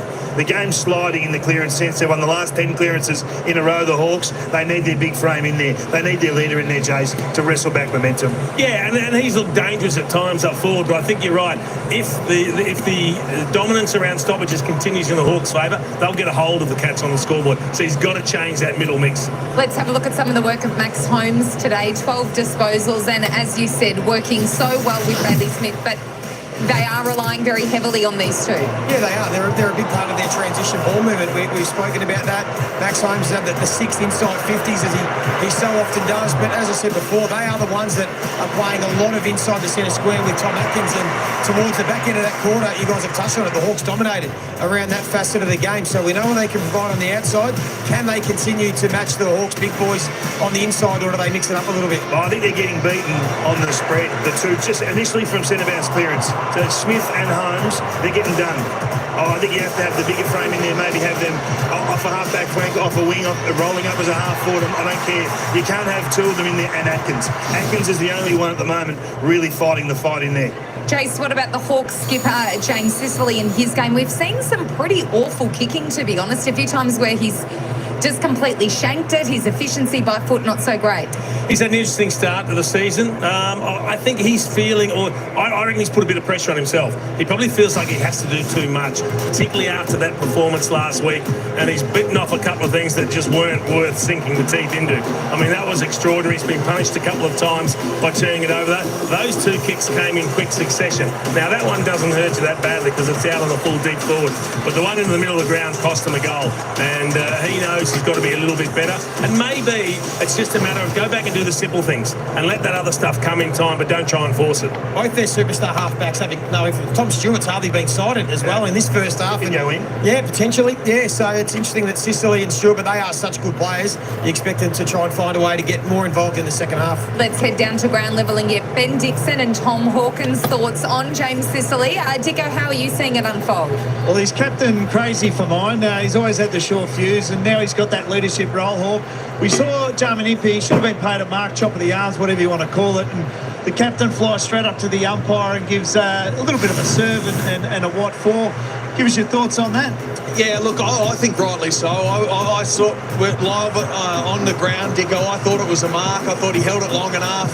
And when goals are few and far between, particularly with the tough conditions on kicking a goal, I thought it was such a gift for the Geelong Cats. And he shows his emotions and expresses himself really well, James, but this one just got the best of him a bit. But in saying that, he was able to calm himself down, regain control, and as a great leader, got his side back into the game. And sometimes you get not having those days kicking-wise. Any advice? What would you say to James at half-time?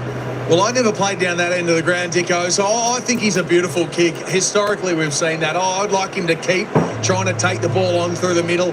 When they get the ball through there and can link and run and carry and get those uncontested marks, they're looking really dangerous. Well, I'm going to give him some advice. Strap your boot to your shin at half-time, Sis, and you might be able to hit a target. Back to you guys. Thank you very much, Ben Dixon. We said in the call that the number 19, of course not Ben Dixon or Jason Dunstall, but was kicking a little errantly. Jack Gunston's one of the best kicks we've seen in the past decade, and his goal kicking left a little bit to be desired. 5 goals, 10 for the Hawks. They've squandered some golden opportunities. They have, but talking about Jack, it's interesting because he was kicking down to that punt road end in the first quarter where he missed a couple of them. I think it's a little bit swirlier, a little bit more exposed. He kicked a beauty in the second term from a tight angle at the city end, so maybe it's a little easier to convert there. We saw the Cats miss a couple that perhaps they would have kicked as well down that punt road end. So maybe cut him a little bit of slack there, but gee, they've missed some opportunities. You're right, Hardwick's missed a couple. They had some snaps that they should have cut. I think, was it McDonald the other snap? They probably should be in front on the scoreboard, but what we have got is a really good arm wrestle, and excited to see what the coaches might do, just tweaking things in the second half. Yeah, the breeze is a little bit more than what we would normally expect from an MCG game. Let's head down to John Ralph, who joins us on a really busy news day. I think everyone across Australia woke up this morning just crossing their fingers that Sam Darcy was going to get some good news at the Scans, and it appears that might be the case. Yes, hallelujah for all those Western Bulldogs fans. His season is alive, and there will be significant recovery that will be needed if he is to play AFL this season, but right now that is enough. And so no ACL damage. He certainly has an impaction fracture at the front of his knee and significant damage there. It will need surgery to recover from that. So Peter Larkins, the respected sports medico, says it's normally a 4 to 5 month injury. He says a 3-month recovery would be a miracle. There are people within the Western Bulldogs who are hopeful that that might be the case. There is zero prospect that Jamara Ugelhagen will make a return anytime soon. In fact, probably this season there. Then the Bulldogs are just absolutely despairing. He has gone backwards. He has barely trained at the club over the last couple of weeks. They're desperate for him to live the life of a professional athlete, but unfortunately it does not seem that he will be a replacement there. So Luke Beveridge will spin the magnets there and hopefully get his star full forward back sometime before the AFL final series. Ralphie, from Gather Round to the Easter weekend, and then next up it is the two big Anzac Day and Anzac Eve clashes, and the Bombers have obviously got a big out with Sam Draper. Yeah, that's correct. So Sam Draper will miss the season. They are brimming with optimism and to know that Todd Goldstein will be available and ready after 2 excellent VFL clashes to start the season. Jordan De Goey will play after coming up well from his Achilles soreness. Dan Houston in his first clash, Anzac Day clash as well. Lockie Schultz probably pulls up a week ahead, a week too short. Noah Boltons will be sentenced tomorrow. The expectation for that assault is after that he will likely not get a jail sentence and then would play in that Thursday night clash. So a massive crowd of 85,000 plus here, and then 4 sides coming off victories. We're going to have 3 massive crowds in 4 days at the MCG.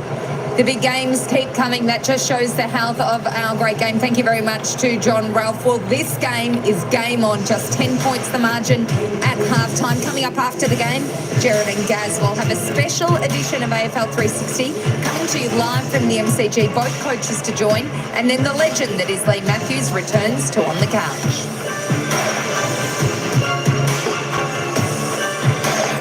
Well, there you go, a little bit of their wrap-up on the opening half. I'm glad to say dinner was delicious. There we go. While the commentators were having a few words, we're only just over 3 minutes before the bounce of the ball for this epic game here at the MCG, where the Cats by 10 points. Let's get back to the stats and you can have a little bit of a look. If you're somewhere where you can't actually see the stats on the players, there we go.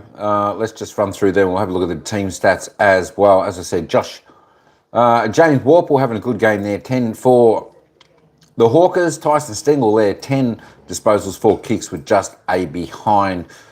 Sicily, well, there we go. He'll get into the game, I'm sure, a little bit more. He hasn't been his dominant self out there today that I've noticed. 9 possessions, 9 kicks, just the 1 mark and a tackle. They certainly need him to step up and control that backline there for the Hawkers. Gunston having a pretty good game, I feel, anyway. I think he's doing rather well. He's a good target there for the Hawks with his 9 disposals, 6 kicks, 2 goals, 1. He's going all right. I'm sure he'll be targeted more with Chol, but Chol needs to get his kicking boot on down there. Tom Stewart, another one, a little bit quiet game there. Just the 8 disposals for him, 7 kicks, 1 handball, a mark tackle. Paddy Dangerfield also, you know, he looks to be around and about the ball, but he's only still had the 8 disposals, 6 kicks. Important is he's had 2 goals down forward. When he's been lurking down there, he looks strong. Dude, he's hard to beat down there. He's a powerful man, Paddy Dangerfield. Chol down there, also just the 8 disposals. 1 goal, 1, should have been 2 straight. My gosh, I don't know how we missed that one from about 12 metres out, pretty much directly in front. Jeremy Cameron, well, I'm telling you what, they were the ones, weren't they? Paddy Dangerfield, Jeremy Cameron. They give them a little bit of a spark and it could be lights out, just like last week when the 2 boys got going in the final term. So far, he's only had the 5 kicks, 1 goal, 1. A lot to come. Nick Watson, the Wizard, well, he's not doing much magician type of work today. He's only had the ball 5 times, 2 kicks, 3 handballs, a mark, a tackle, 1 goal, 1. He needs to lift also. He needs to give a little bit of a spark to the Hawkers out there. Let's have a little bit of a look at the team stats. I thought these would be reasonably not too far apart. But it is the Hawks by 48 in the disposal count. Just the 6 in the kicks, but the handballs, 42. I'm trying to get that link up going. Inside 50s, 23-27. There we go. Both teams having 15 scoring shots. Cats do look dangerous, don't they, when they go inside their forward 50. 23 inside 50s for 15 scoring shots is pretty good. 27 for the Hawks for their 15. Disposal efficiency, both pretty good for both teams, above 74. And efficiency inside 50, that's actually pretty good for both teams. Geelong really high there on 78. Free kicks 10-13. Although the Hawks are +3 there, the umpires certainly, I think, well, there were a couple that went against the Hawks throughout the part of this game so far, which definitely cost them a goal in one of them, especially with, I think it was Impey's marks. Got the arms chopped, umpire didn't pay it, the Geelong players swooped on it, snapped, kicked a goal. Yeah, that was definitely one. Clearances, Hawks getting on top there, 19-9. Centre clearances, Hawks +3. The stoppage clearances +7. They're doing good, the mids of the Hawkers. Contested possessions, well, there we go. +15 for the Hawks. Hawks in front in most of these stats, a trail on the scoreboard. Again, due to their kicking, their inaccuracy with the 10 behinds. I think they've just missed a few more easier shots than the Catters. They should have definitely sealed them. Turnovers, there we go, not too bad. Under season average for the Cats. On season average there for the Hawks, the marks 43-41. Marks inside 50, 8-10. Both teams getting plenty of opportunity there. But as we keep saying, that breeze is very swirly, so it makes it a little bit more difficult for the players. Tackles 27-36. Hawks a little bit more, but there we go. Inside 50 tackles. The Cats dominating. All right, let's get back to the ground. Bounce of the ball. The second half, it's the Cats by 10 points. Ethan Stanley about to lock horns to kick off the second half. Stanley flies early. Meek won it only as far as Holmes. Holmes with quick pace has a couple of bounces, goes to the wing, takes on Warple, has 3 bounces, and then kicks one towards the pocket. Cameron rests leg. He's got it. He's taken it. 2 possessions and a shot at goal. Well, Lee Montagne's been raving about the Dash brothers, Smith and Holmes, and I think we just saw exactly why, Jason. That's a 100-metre carry. He just took them all on, didn't he? Yeah. Obscene. Such exciting football to watch. Can Jeremy Cameron finish the job? He can. He's kicked 2. Perfect start to the Cats, puts the scoreboard pressure straight back onto the Hawks. But we've spoken about the ability to run of Bailey Smith and also Max Holmes. So Holmes now up to 13 possessions. And I love the decision he makes. He knows it's the ruckman that's chasing him first up, Lloyd Meakin. He says, no, I've got you covered. And then the more he runs, the more he says, well, I've got everyone covered here. I'll keep going until I can deliver it deep. I thought Sicily might have had a chance to spoil, to intercept. He couldn't get there. Cameron takes the contested mark. Look at that. He takes the ruckman on. And he says, Warple, I've got you covered for speed as well. What do you reckon? Off. 100 metres, Jace? Yeah, he's going well. And then the long kick. The long kick. Just can't get there, Sicily, and it's a good contested mark. Cameron against Battle. Gone okay to stall earlier on today. Metres gain. 497 for Holmes. Still got a half to go. McKenzie gains it from Warple, puts it out to Newcomb. Promising build up for the Hawks. They go inside 50. Child gets off his man. She did that well, Marvio. He knew where the kick was going to go. He forgot about the ball. He went back to work on his opponent in Connor O'Sullivan. O'Sullivan just took a step backwards to steady himself. You'll see in the background here. He steps back, and as soon as he steps back, he's gone. He lost contact. He didn't own front position. He'll learn, the youngster. Need the quick answer from a Hawks perspective, but this is the end they've had a little bit of difficulty with the swirly breeze. Can't miss from there, Jay, surely. Kicked the last goal of the first half. He's gone out on a limb there, David King. Joel from 30 out directly in front. Joel's got 2 on the Hawks. Quick response. Never in doubt, Marbiol from there. It is an amazing battle of centre-bounce clearances at the moment. If you get ascendancy, you score. The strike rate's just enormous. We've got 3 goals straight to the Cats and 3 goals 5 out of centre breaks to the Hawks.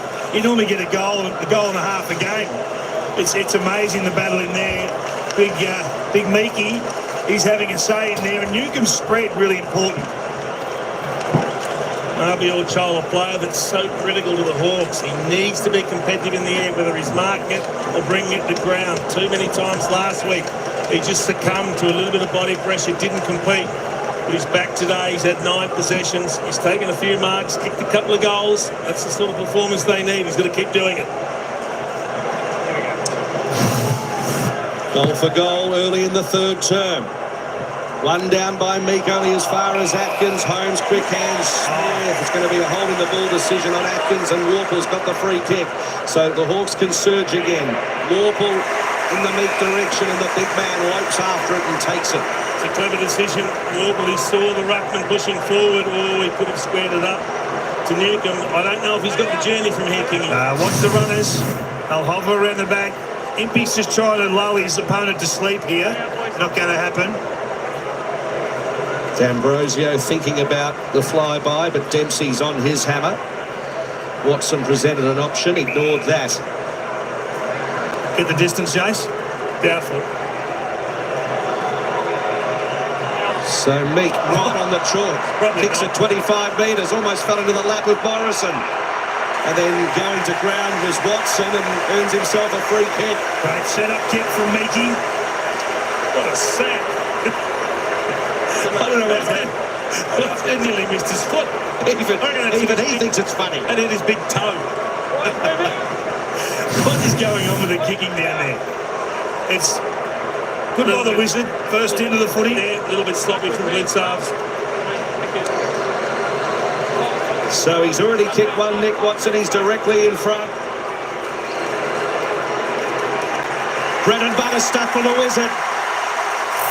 Here come the Hawks. They trail by 4.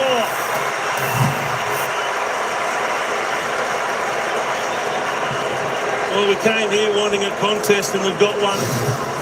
What we hope will be two good teams. Here's the kick from Meek. Oh, wow.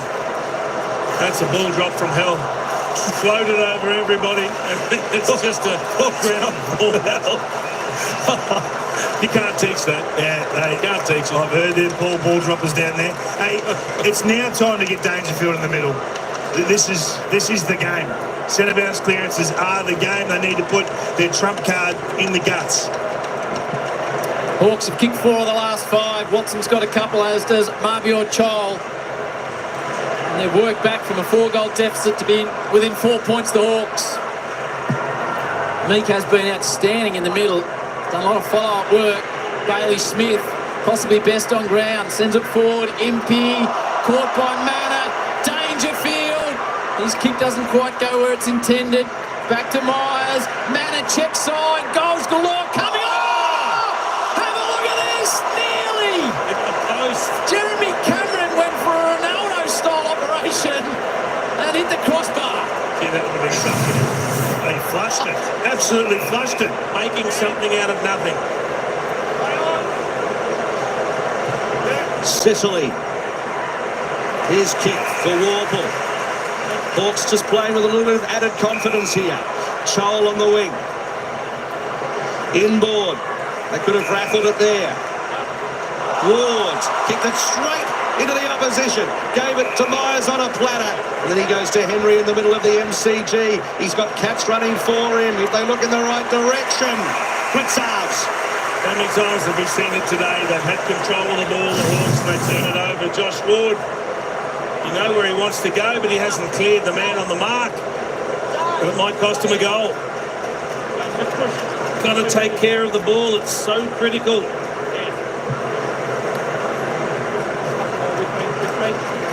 Played his 250th game last year. Mark Blitzarves. Mr. Versatility for the club. The big man comes in from 48. It's a good-looking effort. It never deviated. The steadier the Cats needed in the third term. Well, punishing teams on turnover is the way to do it. And that's what the Cats have done here. This is that attempt we saw before from Jeremy Cameron. It's the bicycle kick in the world game. Billy, an incredible goal. Just found the post. And there's the turnover. Middle of the ground to turn it over. Blitzarves knows he's got space. He runs forward. Impey's doing his best to get back. Can't get there. The taller man marks it. And importantly for the Cats, it's a good conversion, good finish from Blitzarves. Who has a happy knack of kicking them when they're required for the Cats. Just the 3 this year, 5 last year. Cats respond back out to 11 points. Lights starting to take effect in a dull MCG. Meek, Nevitt inches it forward. Bailey Smith runs onto it from outside 50. Bailey Smith right to the teeth of goal. Barris comes back and takes care of it. Centre bounce breaks again. So damaging. Not sure I've seen a higher score from centre bounce game. 3 goals 2 to 4 goals 5. So Eamon brings it back into play in the Meek direction. Going the spoil to Coney. Progresses it a few metres. Blitzarves.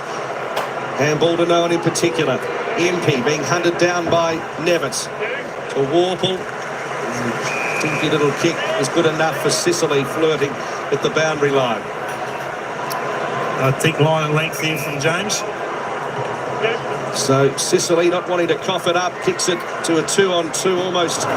Cats with 3 in that pack, but Chol at the back picks up the football cleanly.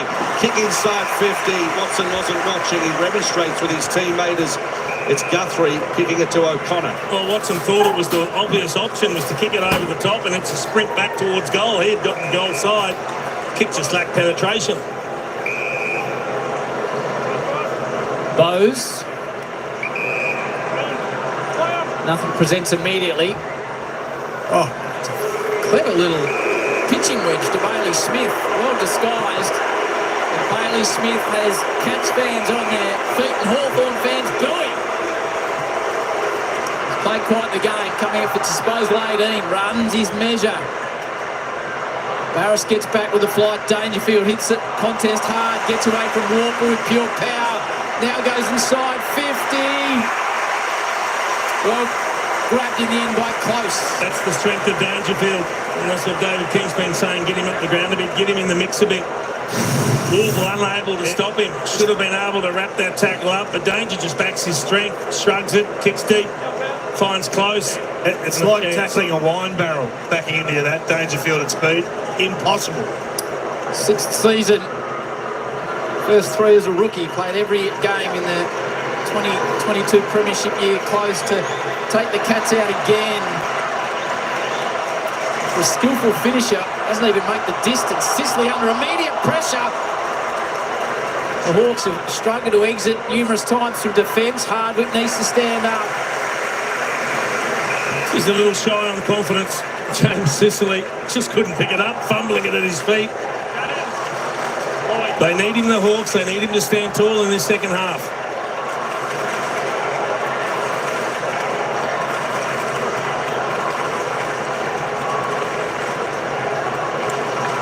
Thrown in almost true centre wing. Meek only as far as Nevitt.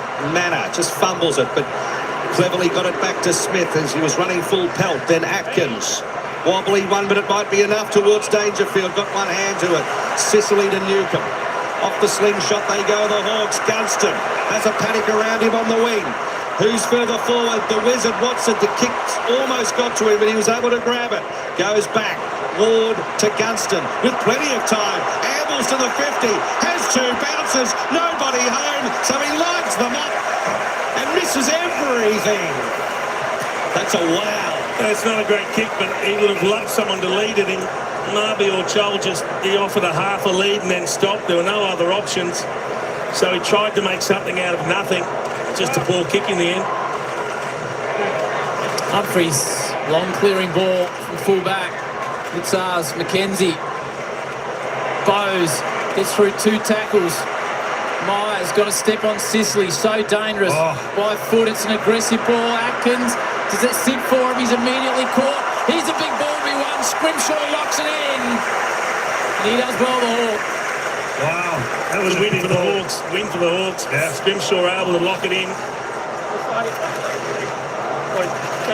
Nash and Smith, Neal and Meek.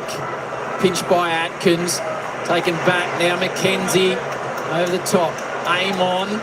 Oh, he bashes it forward. Old school to Newcomb with a sizzler. Gunston 1, 2, 3. Umpire says you need 4, Jack.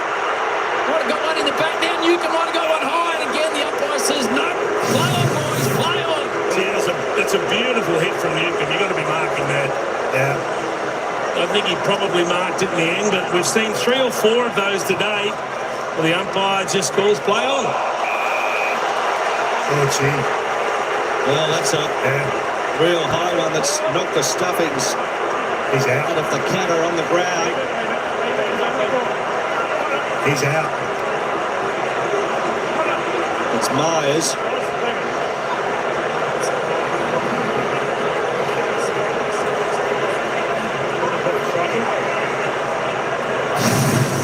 So here's the replay. Just heard the umpire saying reported for striking. That'll be Nash.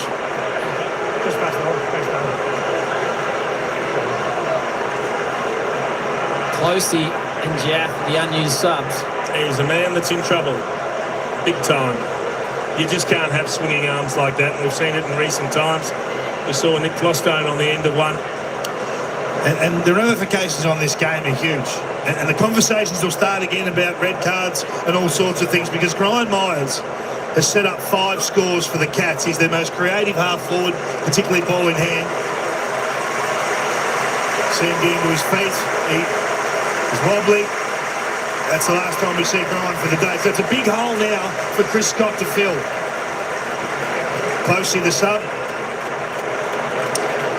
So as Brian Myers steadily, slowly comes off the field here, there's Ted Closey getting prepared. He's played 7 matches in his AFL career. 4 of them this season. He's about to enter the line of battle as Brian Myers is... it's an assisted walk-off without the card out there, yeah? Out there, wouldn't you? Yep.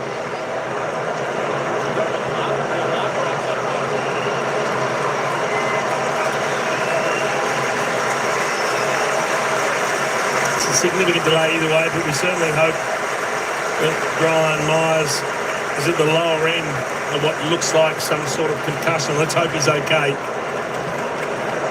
And I think there's no doubt that Connor Nash is going to be in serious trouble over that. So in a scenario like this, Jason David, does this lift the Geelong team after one of their teammates has been carried off? Yeah, sometimes you never know. It can affect you either way. It remains to be seen. I'd love to see a couple of senior players get to Connor Nash and say, settle now, give us your best for the next 40 minutes. So Smith to Stewart, who sends it to the near side wing. Stanley and O'Sullivan could have grappled it, and the young man takes a mature mark. Plays on quickly, Bowes streaming along the wing. 2-on-1, Cats have the numbers. Grimshaw gets a free kick. He's back in the side after that suspension. He had the broken jaw earlier on with that collision with Jordan Ridley against Essendon back in round 2. So they're mucking around with it a little bit here. Now Weddle has to run. He's got no choice. He gets rid of it eventually. Meek off a standing start. What's the rule about handballing them to Ruckman? Got it back to Weddle and he was grabbed. A good positive error. I don't mind a chase. And a great chase from Stengel. Yeah. Stengel with a chase down. O'Connor sends it inside. Sicily looks like he's got it covered. What a chase that was by Stengel. And there aren't many that give Josh Weddle a start and run him down. I think it was an error to involve the ruckman mid-chain. Slow him up, Jace. Sicily, will we see him go forward when the game really is on the line later on? Morrison had a pretty good afternoon. He's getting it back to Bowes though. Sicily will be under pressure again. Barrister arrives on the scene with a big fist and takes care of it. It is a fantastic chase. Just have a look. This is full commitment. It's not one of those fake chases that full forwards of the past used to do.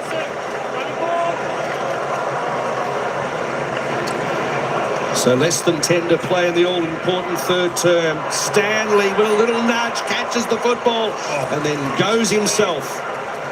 Again, it's that 450 stoppage. The Hawks have real problems defending it.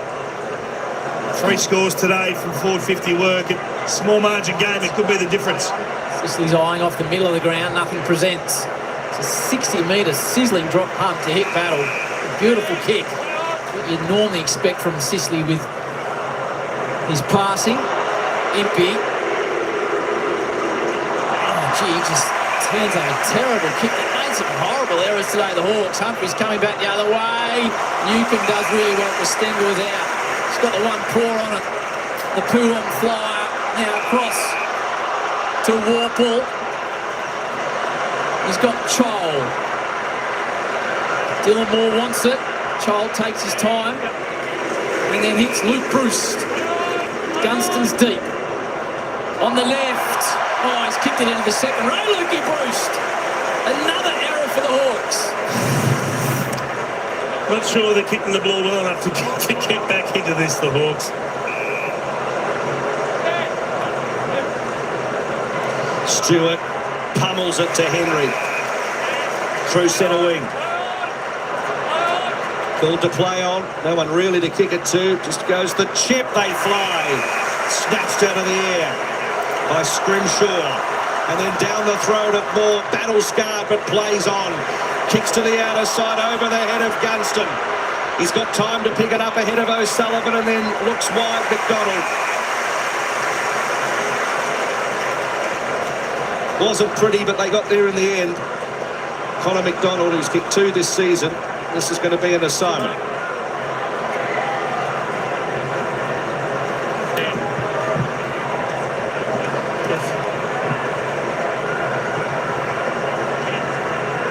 So he's had the 11 touches today, but this is the most important touch of them all.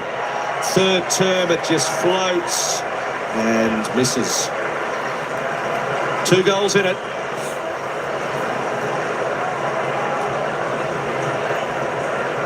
Guthrie to the Shane Warne stand. Side of the ground with lights really taking effect now. The Cats sends it out to the wing. Dempsey uses his body nicely on Ward. The rising star in the bright pink boots. Forced to go up and under. Barris flies. He hung in the air for an extra moment. Looked like it was going over his head. Just blasting it a bit long now, the Cats, and bringing Barris into the game. Newcomb the switch. Scrimshaw tipped there, good user. Back to Sicily. Building through the wing. He's got Morrison in a little pocket.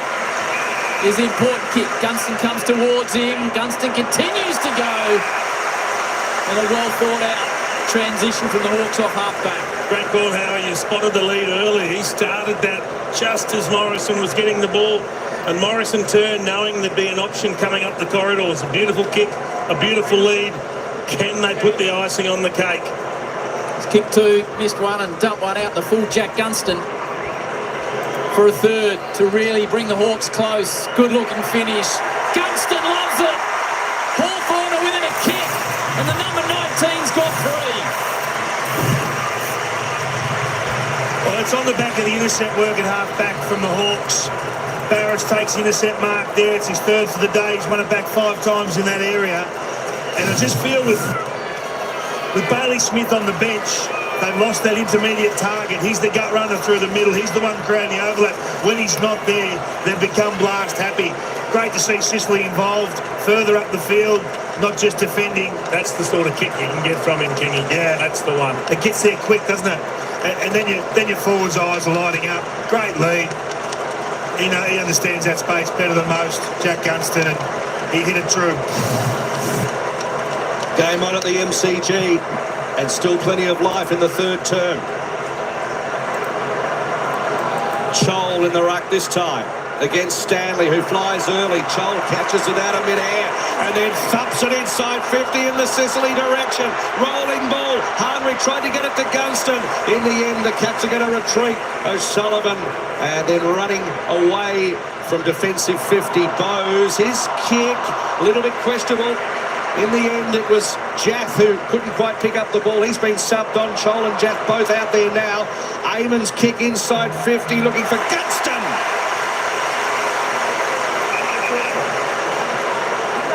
So after a sloppy second term, or first term at this end, Gunston trying to lift his team. And spot on, Matty, with the call. CJ's been subbed into the game. Luke Bruce, tactical, out of the game. So Gunston, difficult assignment from 50 in an attempt to give it everything, has missed everything. There is Luke Bruce subbed off. After that little left foot kick that went sideways off the outside of the boot. Not a great way to finish the game, but a chance for Jaff now to get involved, to give them some bounce and pop from half-back. Let's see if the Cats can get their short ball use game going. See, hit some 20-metre uncontested marking targets. The Hawks doing a great job in shutting them down. Holmes, the king of the metres game, with a long 60-metre ball. Yeah. Jack needs to give this back. He'll give up 50 here very quickly. This is the kick they're really struggling with now. Blasting it to centre half forward. Has been picked off by Barras. Sullivan in game 7, he's already become a weapon with intercept marking. Battle with fading behind the pack. Weddle used his body on Neil well.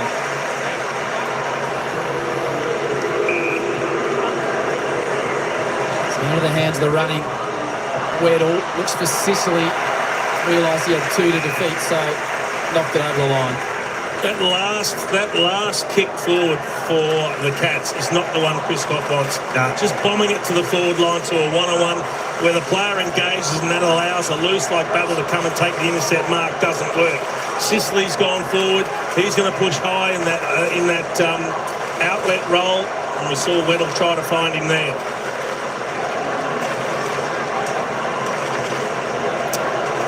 So Stanley and Nash takes it down. Stewart fighting for it. Atkins is there as well. Dempsey. In the end, that ball isn't going anywhere. So in front of a packed crowd, the biggest home crowd for Geelong against the Hawks on Easter Monday was 2014, which was just over 80,000. It looks as though they're going to eclipse that. Hurried one just inside forward 50 for the Cats. Neil affects the standing tackle on Newcomb. Here we go. Reese. Cats by 11 at quarter time, 10 at the half. The Hawks 3 goals to 2 to narrow it back to a 1-goal game. Holmes with a high ball. Weddle stands underneath it, spoiled away from him. Just wonder if they need one of their wild cards in Cameron or Dangerfield to come right up the field, Jason, and see if they can connect, give us some excitement through the midsection of the ground. They're leaving it all to Bailey Smith and Holmes at the moment. 9 disposals for Dangerfield and a couple of goals.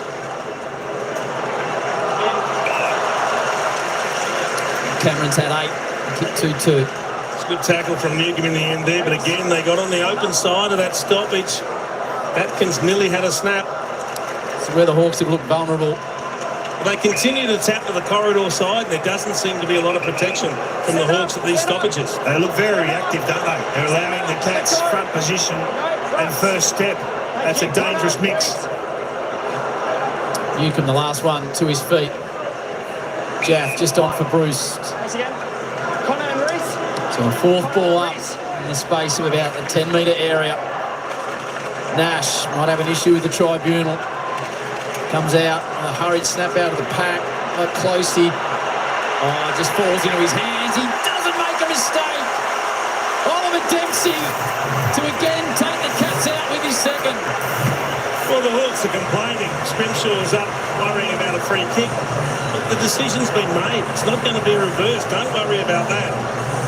That's a goal kick because the Hawks all lost their feet. One man stood standing and he picks up the loose ball and kicks the goal. It's a forward 50 stoppage again. They're just second to move, the Hawks.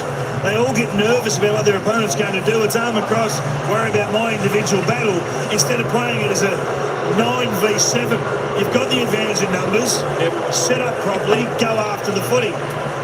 Morrison went to ground, Neil cleaned out Scrimshaw, and that left Dempsey all on his own, standing up, pick up the loose ball, kick the goal. Geelong back out to a 2-goal lead.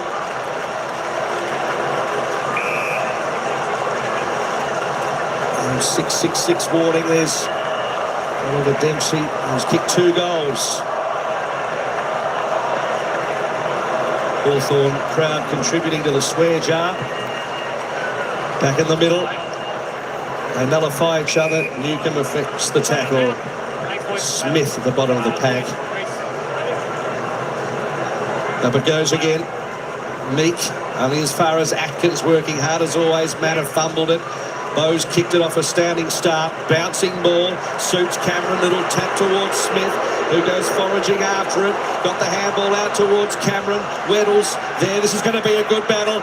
Cameron kicks it to himself. That was a lead. Then off the side of the boot. That would have been something misted.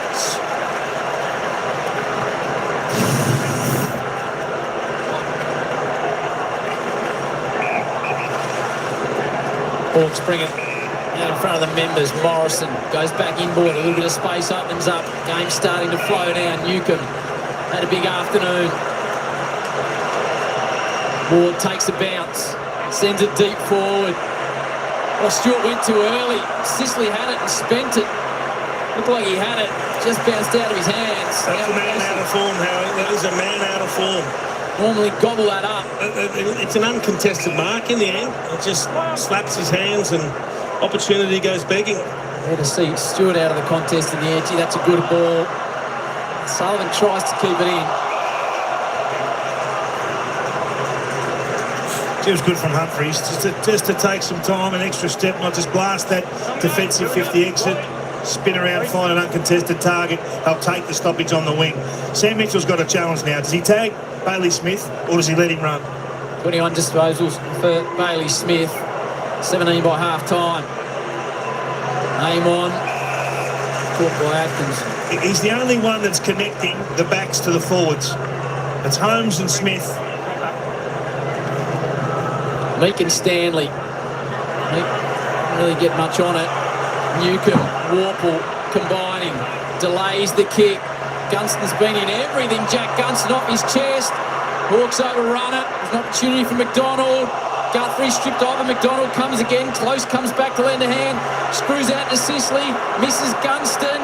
Big moments in the game here. Gunston caught in a tackle. Pressure through the roof of the G. So good. Less than 2 to go, third term. Hawks press. Meek won it down. Didn't sit properly for O'Sullivan. Waited for it. Got it to Bowes. He's wrapped up. Tense moments. Meek won it down. Watson grabbed by Stewart. Umpire wants it again. It's going to be really disciplined here. The Hawks know how to draw a high free kick. Stick your tackles. Keep them legal. Stanley won it down only as far as Warple. Flicked it out towards D'Ambrosio. 2 cats on his hammer, Humphries. And also Blitzarves. And again, we repeat the dose. Up it goes. Meek. Fists it forward. Newcomb trying to run onto it. De Koning was there. Gets it to Stewart, who was run down by Big Toe. This is going to be interesting, Big. Marbior on the boundary. Look at the desperation to chase. You want to see that all the time. You don't always get it. But when you get it, it looks good. Well, he missed one from... He's hurt himself. He's very properly getting up. That's a classic full forwards move to make sure they get the shot. Get an extra spell, an extra breather. Don't have to pass it off. And maximum camera time, boys.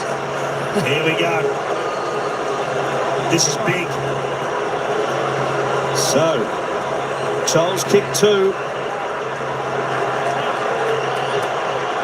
Big moments. The kick's magnificent. The kick's outstanding.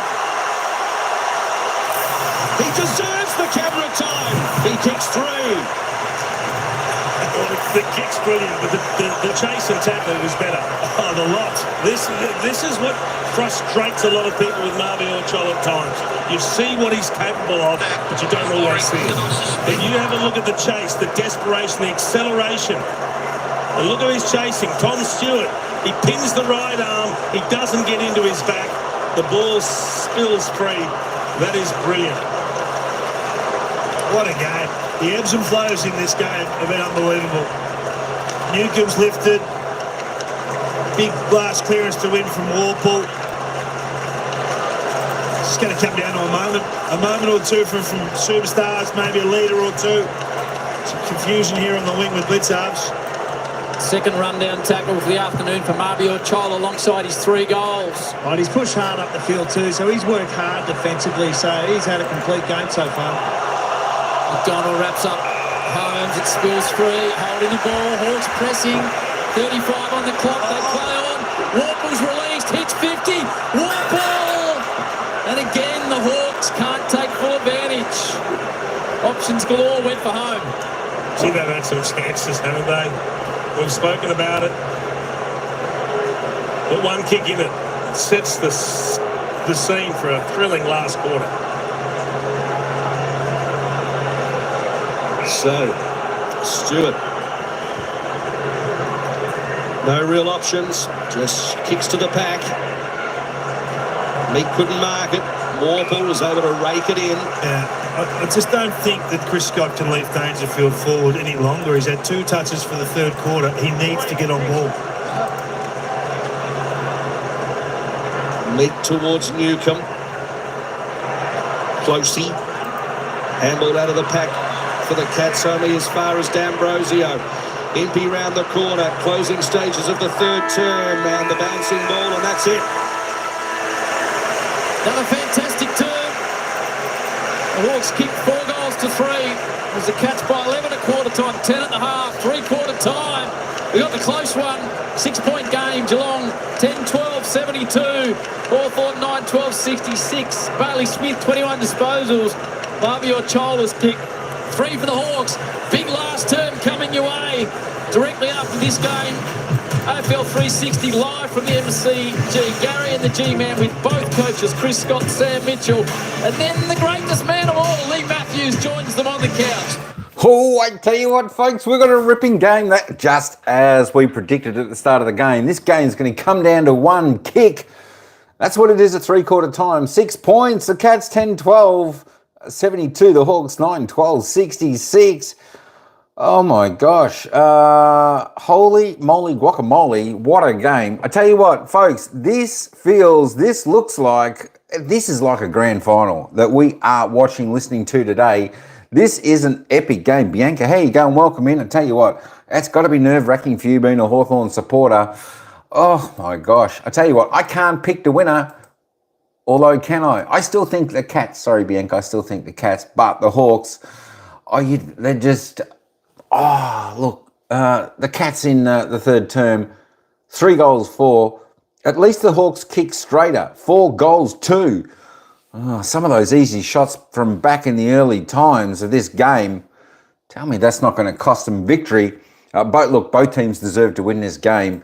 I know it would be pretty good if it was an actual draw, but if it was a draw, they'd go both deflated feeling. But I tell you what, this is like a grand final feeling. This is incredible, this game.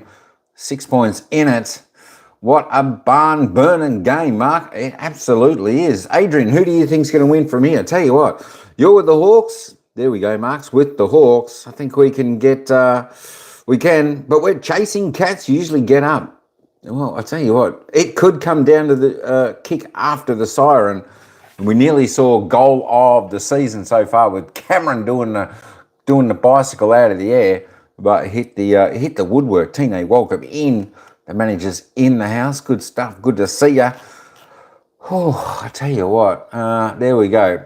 That was Myers, wasn't it, who got knocked out there on the ground? I think that was Myers from Geelong. I didn't actually see the shoulder getting thrown. I thought he just ran into the other player, but I'm sure that vision's going to be shown more later on. But that's what I thought I saw. He just ran into the other player and got knocked out, but certainly didn't look good. He was all wobbly when they tried to walk him off. Dangerfield goal after the siren. As I keep saying, why don't they stick Danger up into the midfield just for a little bit to try and help out there when the Hawks just got on that roll?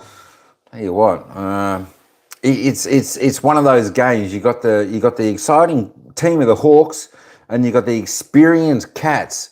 And the Cats show more composure in their game. That's how I feel. And the Hawks, sometimes they just rush. And that's where they need to learn that composure. And I think that's going to take the Hawks a little bit of time as well. But I tell you what, when they do, they're going to be some type of damaging team going forward. Whew. Connor Nash hit him, swinging arm. The commentator said, "Yeah, I didn't see that. I'll have to have a look at the replay again to see that and have my opinion." Maybe they'll see that or show that again on the 3-quarter time break. No, the commentators are back, but we haven't seen that vision just yet. Hey, let's just have a look at the goal scorers quickly and the top possession getters. Top goal scorers on the ground: Jack Gunston, maybe a Chol, both with 3 goals for the Hawks. Nick Watson with 2, and the leading goal scorers for the Cats, of course, Amana, Dempsey, Dangerfield and Cameron, all with 2. Leading disposal getter on the ground from the Cats, Bailey Smith, 21. Joy Newcomb for the Hawks, 21.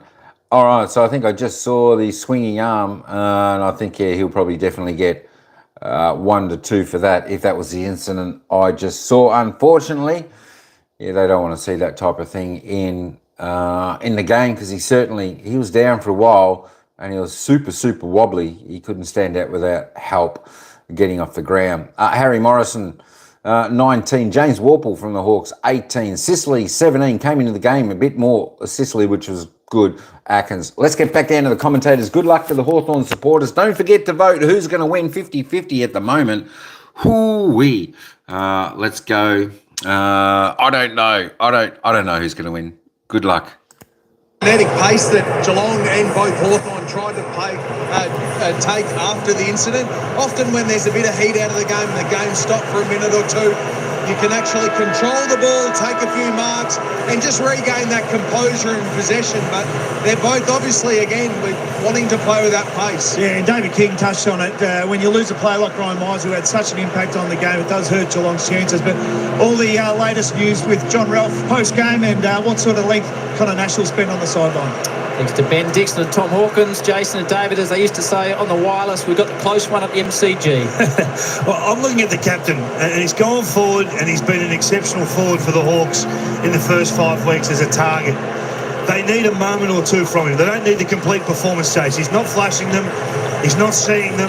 But they only need him for 20 minutes of footy. Yeah, look, he's finding the footy. He's had the 17 possessions, so it's not like he's not finding it, but he hasn't had an impact. He gets a chance up forward to maybe kick a couple of goals, which is what they desperately need. The big test all day has been, can they kick straight enough when they create their opportunities? Can they hit the targets? The catch pressure's been good. I think they've both got enough run in the legs. I don't think one team's going to run over the top of the other. It's about taking your opportunities when the moment presents. So it was the Cats at 11 at quarter time, 10 at half time, 6 at three-quarter time. An Easter Monday special in front of a packed Melbourne cricket ground. The umpire holds the ball aloft as we're about to get underway the final 30 minutes.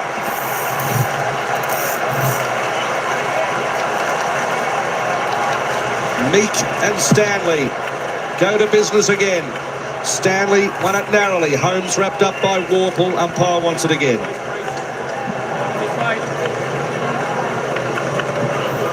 So Meek gets into the front position that time. Ball to be won along the ground. Smith just trundles a little toe poke towards Close, who's taken. And a stoppage. Don't sit up behind. Don't sit up behind. Jath on Close. Aim on Manor. Now Meek and Stanley. And towards Warple. Back to Meek. Nice little hand pass. Back to Warple. He's got the runner. Left footer in Amon, just kicks it to space. Sicily's got work to do. Stewart on his hammer. What a battle this will be. Stewart uses the body. Opens the door for Guthrie. Slight fumble. Gets around and back to the calm Tom Stewart. He kicks to a contest. Dempsey favours Impey off his chest. Would hope to do better. Now Bailey Smith up to possession 23. Manor waited for it. Didn't come to him.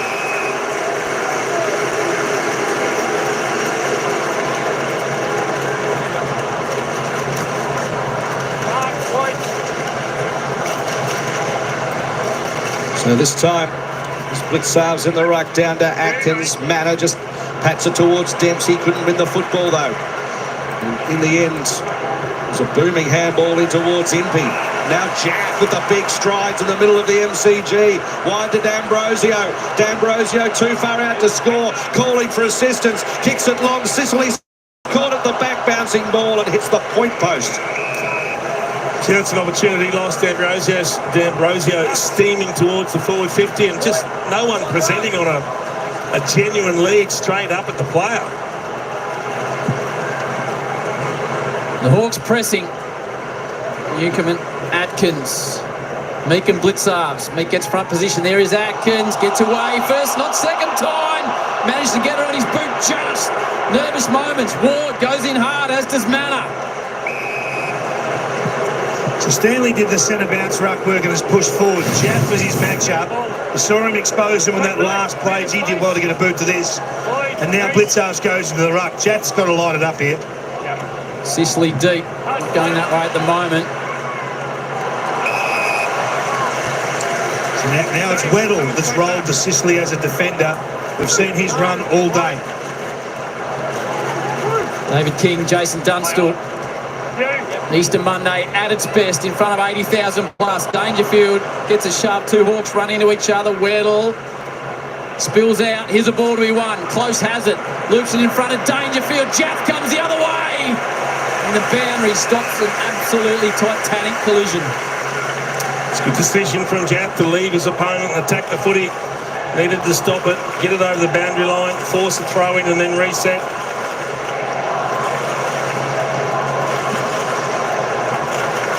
And Blitzarv's loose behind the ball here. Throw in, Meek towards Warble. It's trapped on the ground, Stanley stops its progress. Stewart versus Sicily. What a matchup that is for the Hawk forward. True centre wing.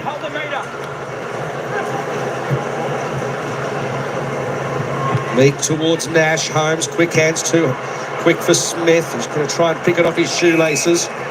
Game of twister and a ball up. So at the moment with the loose behind play blitz-ups, you got Jaff, you got Chol standing in between both De Koning and blitz-ups. Tired looking Nash gets it down towards Warble. Did he get taken high? Yeah, there's going to be advantage paid. A throw. He paid a throw with an advantage paid. So Stengel, short ball, lace out Dangerfield. That's not right, Jason. He's paid advantage after he's seen that Stengel has marked the ball forward of the play. I'm not convinced you can do that. It's almost like there was a stop and then he played it, but anyway, that's it. Can Dangerfield finish? This would be massive. Dangerfield round the corner, he can finish. He finishes in the most elite fashion for his third. And we continually talk about a key. There are moments in the game. Can you take your opportunities when they present? Paddy Dangerfield's able to do that. He was up at half-back and wing doing some of the bullocking work, trying to make sure they could get the ball out of the fence. This is the one where he's pinged for it. Everyone stops.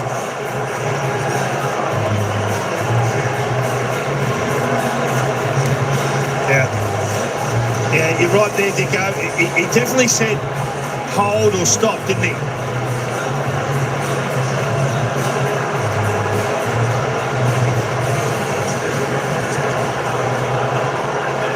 So Dangerfield with his third, and the Cats, as they have all afternoon, have the answers back out to a 2-goal margin. Under leaden skies at a packed MCG. Meek stays down. He's hurt himself, Lloyd. Meek, you cop one where you don't want to cop one. Stanley grabs it out. Jath gets off his man. Just stretches the hands back. Looks okay now, Big Lloyd. Jath is the sub on for Bruce. Closely on for Myers. McKenzie wants it to give it to the speed. Jath running into trouble, makes it hard for Weddle. They're making a mess of this. The Cats are swarming now through Dangerfield. Throws himself out at the footy. Dylan Moore caught. Great work from Dangerfield there to close the space quickly on Jaff.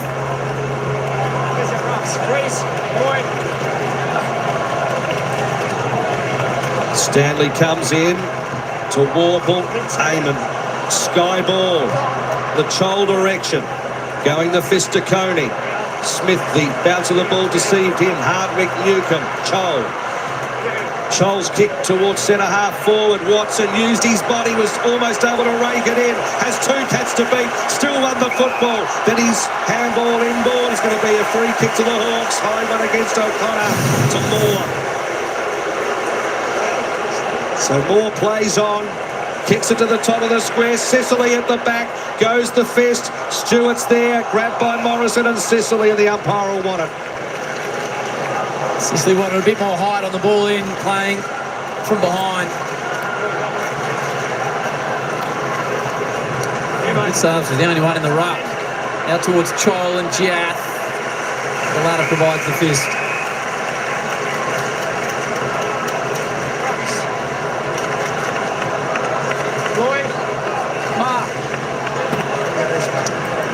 Cats +6 in inside 50. Smith with 23 alongside Newcomb, same number. 1 goal for the term off the boot of Dangerfield. Moore, not sure how he got rid of it. McKenzie dropped a little slap to the face. Above the MCG, lights in full effect now. Haven't seen a crowd, but it's got to be in excess of 80,000. Warple gets through a couple. O'Sullivan ripped off it. Smith, Holmes works out to Coney. Throws it on the boot. It's wide, stays in play. Cameron hasn't been a factor as yet. Newcomb throws himself at the footy. Smith, Warple, contest and a half on the outer flank. Smith and Warp will continue to battle. Gee, it feels like it's gone up a notch. It is hot in the kitchen. Hot football to win at the moment. Meek won it down. Newcomb fumbled it. Blitzarves. Smith, one of the best on the ground, goes for a run. Tries to hit Henry Lace out. Impey, it's a big football to win. Hawks win it momentarily. McKenzie, he slips the tackle in the end. And through Barras, they get to Eamon. Now he's got Jath calling for it, ignores him laterally and goes long with a big pumping kick inside 50. Joel and Sicily! Oh, they almost upset each other. Blitzarves came in and locked it up. I don't know if he got the shock of his life, but he was the only one that got hands on the ball in the end. I think it was Joel coming across in front. Meek wins it down just inside.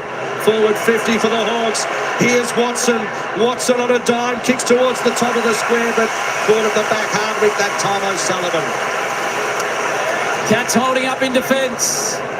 Just all their forwards caught behind Jason. Yeah. All comes in, all Hawk forwards taking back position, but we're expecting the perfect entry. Humphries takes 2 bounces, takes on Chol. Sends it to the half-forward line. Barras stands up in the contest with Cameron. Cameron wins at ground level. Jezza wants to get on the boot now. Goes by hand. Manor steps. Can they get him? They do. Big tackle. Huge moment. What a game. Barras' chase. Oh, that's a dangerous kick. Battles kick towards the middle, that to be good, and it was to Newcomb, and then Eamon. Eamon's kick inside 50, looking for Watson over his head. Sicily's on his own, open goal square. It's a goal. It's a goal to Sicily. There's a goal in it at the G. Well, there are things that you just don't expect to happen happening out there at the moment. The kick sat up high. I thought it was going to be intercepted. Tom Stewart ran straight underneath it. The ball goes over the back to Sicily, who dribbles the ball through. Oh, there is some pressure out there at the moment. That was a dangerous kick in between 3 defenders they play on. He's got Watson all on his own, but he sits the kick up way too high, and then, inexplicably, Tom Stewart just runs under it. It doesn't look like it's James Sicily's day, but maybe it is, James. It doesn't look like the same Stewart either. No, well, that's just a rare error. And to be fair, the kick that was meant to go 15 metres shorter, overshot. Game on.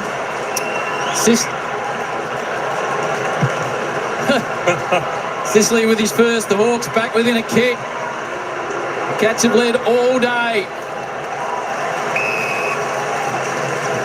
Clearance has become huge now. It's 18-12 since half-time.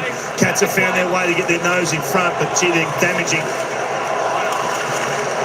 Nevitt, and as far as Meek. Aim on, pumps it forward.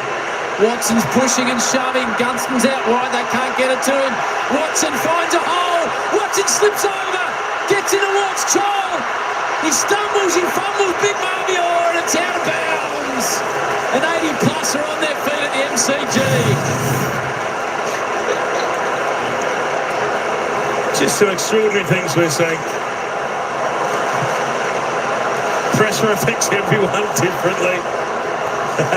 It's pumping hard on the ground and off the ground as well.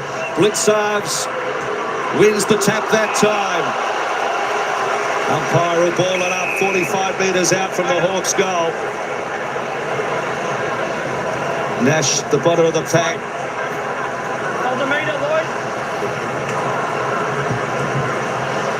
So Meek and Blitzarves was one down by Hawthorn only as far as Nevitt and McKenzie all over him.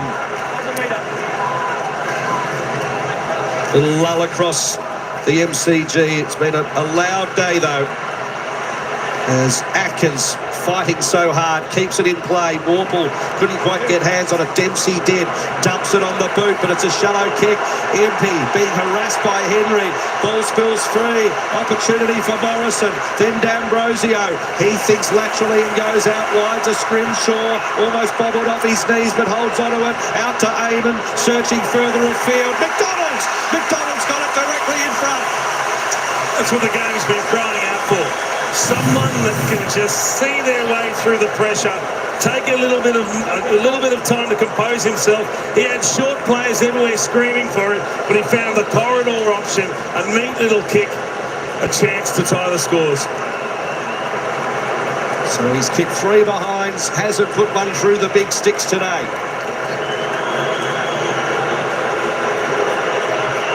Virtually no angle to speak of. Look at the reaction.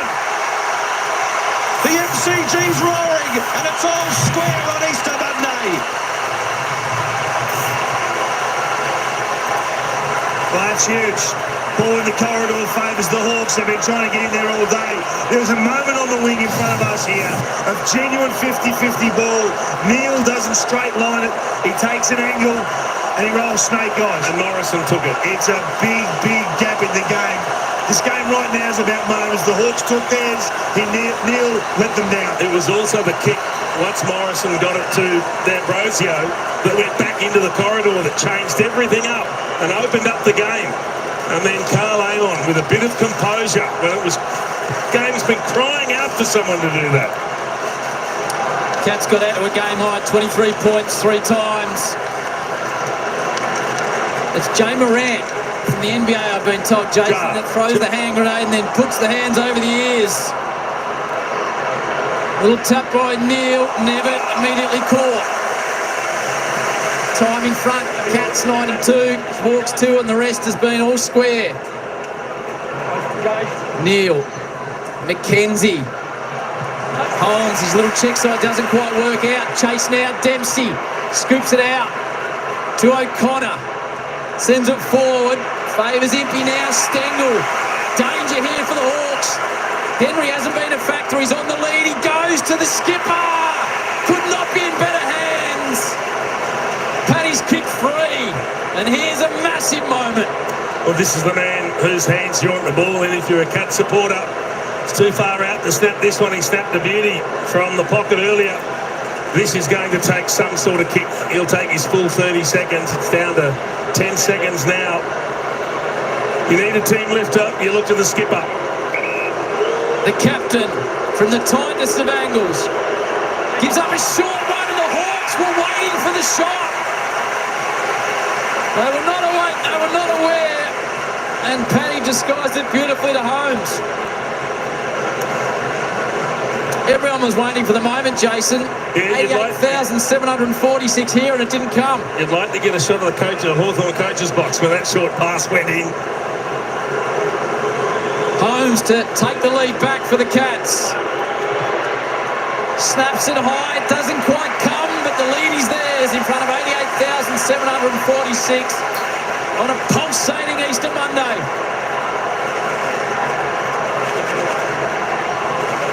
Aiming to bring it back.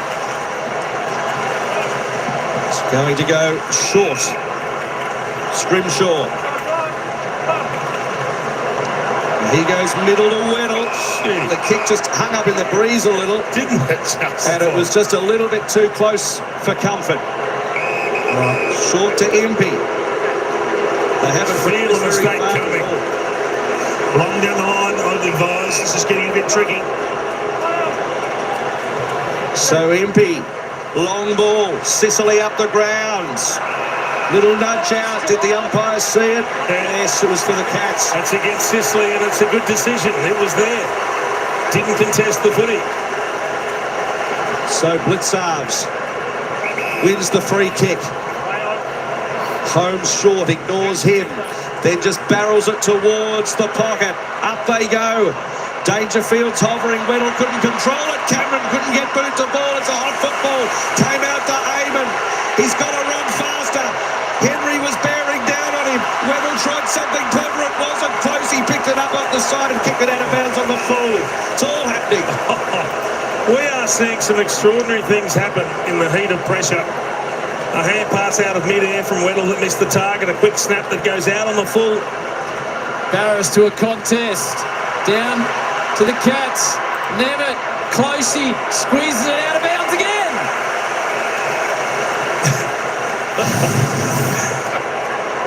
Oh, this chase is just sensational. And we've been treated to a couple of great chases today. That's Henry. Forces the turnover in the end.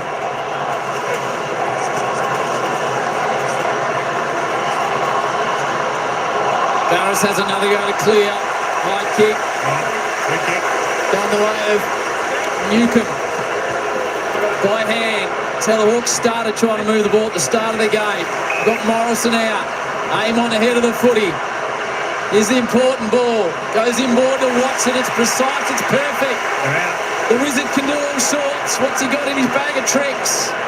He might be going back to try and send one home. He plays on. Watson from 55.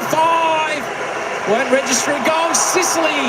It's been a nearly afternoon for the skipper. He's had his hands on half a dozen. They just haven't stuck. 88,746. That's going to break a lot of the records. In fact, all of them. Biggest Easter Monday crowd. Atkins spins his way out of a bit of bother. Dempsey, Stengel, kick down the line. Neil wrestling and then was strong enough to take the mark. That was a terrific effort. True centre wing. Has Stengel running for him. Little chip, good spotting, close. Wants to get onto them quickly. He does so. He didn't meet his moment 5 minutes ago, but that is a huge contested mark. Outnumbered, stood tall, stood strong, and then was smart enough to give it to the quality ball users in Stengel. And he's the creative one with no grime eyes there. Out of the game halfway through the third. Stengel's become the man. So, Sean Manor, 15th game. He's kicked 2. You don't get too many bigger moments than this. Stabs at it, starts it right, and it's going to sneak in for a behind. Well, we've spoken about James Sicily and the opportunities, the almost moments he's had.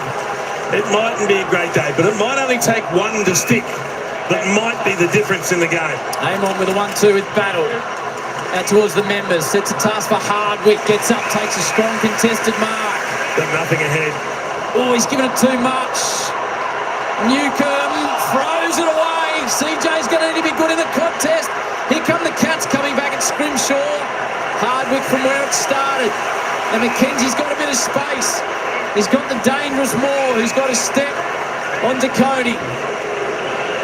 Sicily's still deep.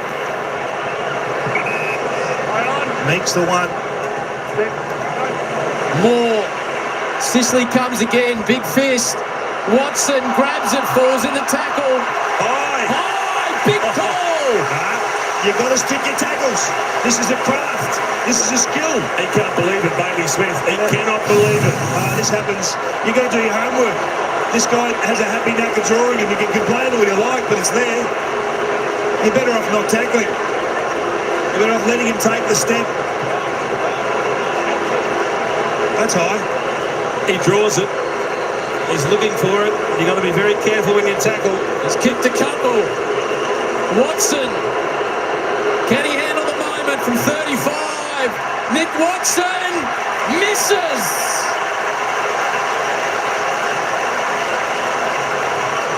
Carl Amon's the one, 12 for the quarter. He's on fire. He's setting everything up. 500 metres game for the quarter. So Smith galloping out of half back towards Neil. Almost took a juggler. Weddle's there on the scene and out. Gee, these clearances are important. It's going to be a white knuckle ride for the next 5 minutes and 18 seconds. In front of a packed MCG, 88,000 people to be exact.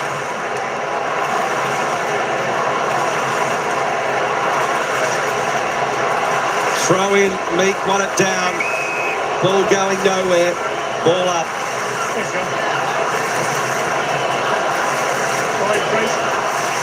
Went a little loose off the back of the stoppage for the Hawks. Meek down to Warple. McKenzie went without it. Holmes fighting for it, working so hard. It'll be another ball up. So you've got Wendell sitting loose for the Hawks at the back of this stoppage, and you've got Blitzarves, who just rotates now with Lawson Humphreys, who comes up.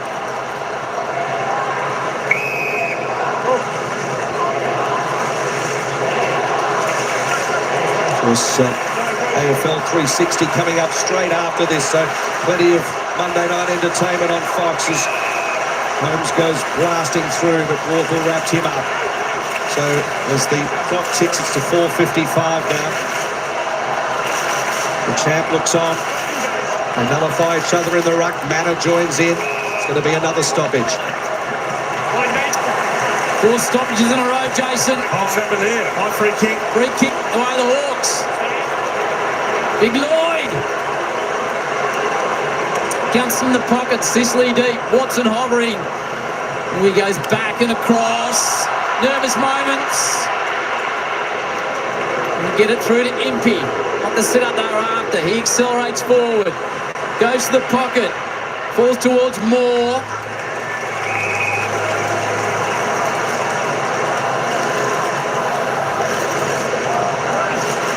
Dangerfield desperate to get back on.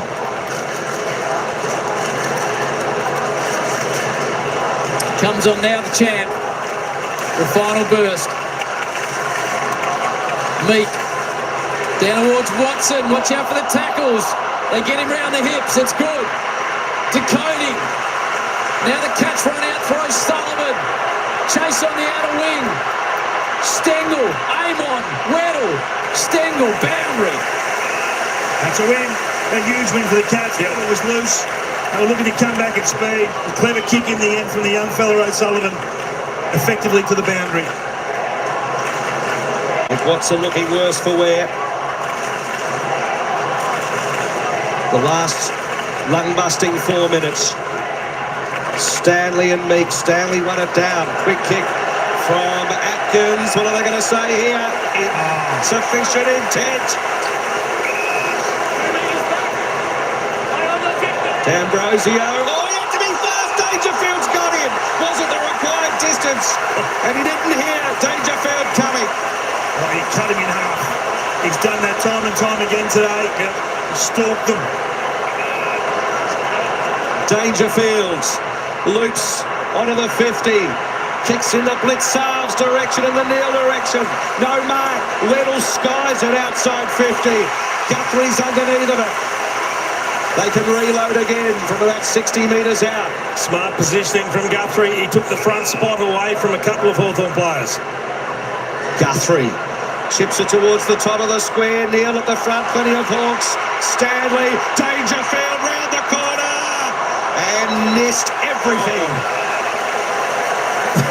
You think that might have just about been it.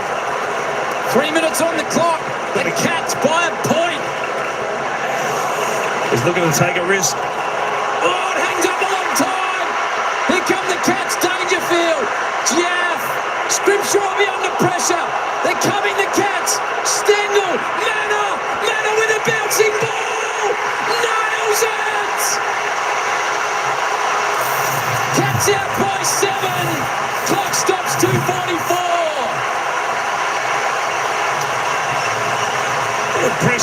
The pressure is getting to him, but you can't stop and wait for the ball, Josh Battle. He's all on his own, but surely you can't think you're going to have an eternity in the corridor waiting for that chip kick to come to him. What about the pressure of Dangerfield? Neil first, then Dangerfield to go again, to get it out on the Premier Ball winners in the competition, and they just hunt. Yeah, it's great pressure. A couple of fumbles again. They had their chances, Hawthorn to clear it, but the pressure continued to come. Stengel's been huge. The second-year Cats, Sean Manor, solid contributor. What a moment for him.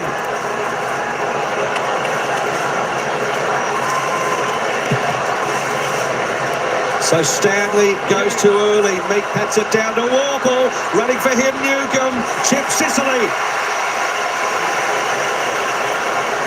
Don't put down your glasses yet.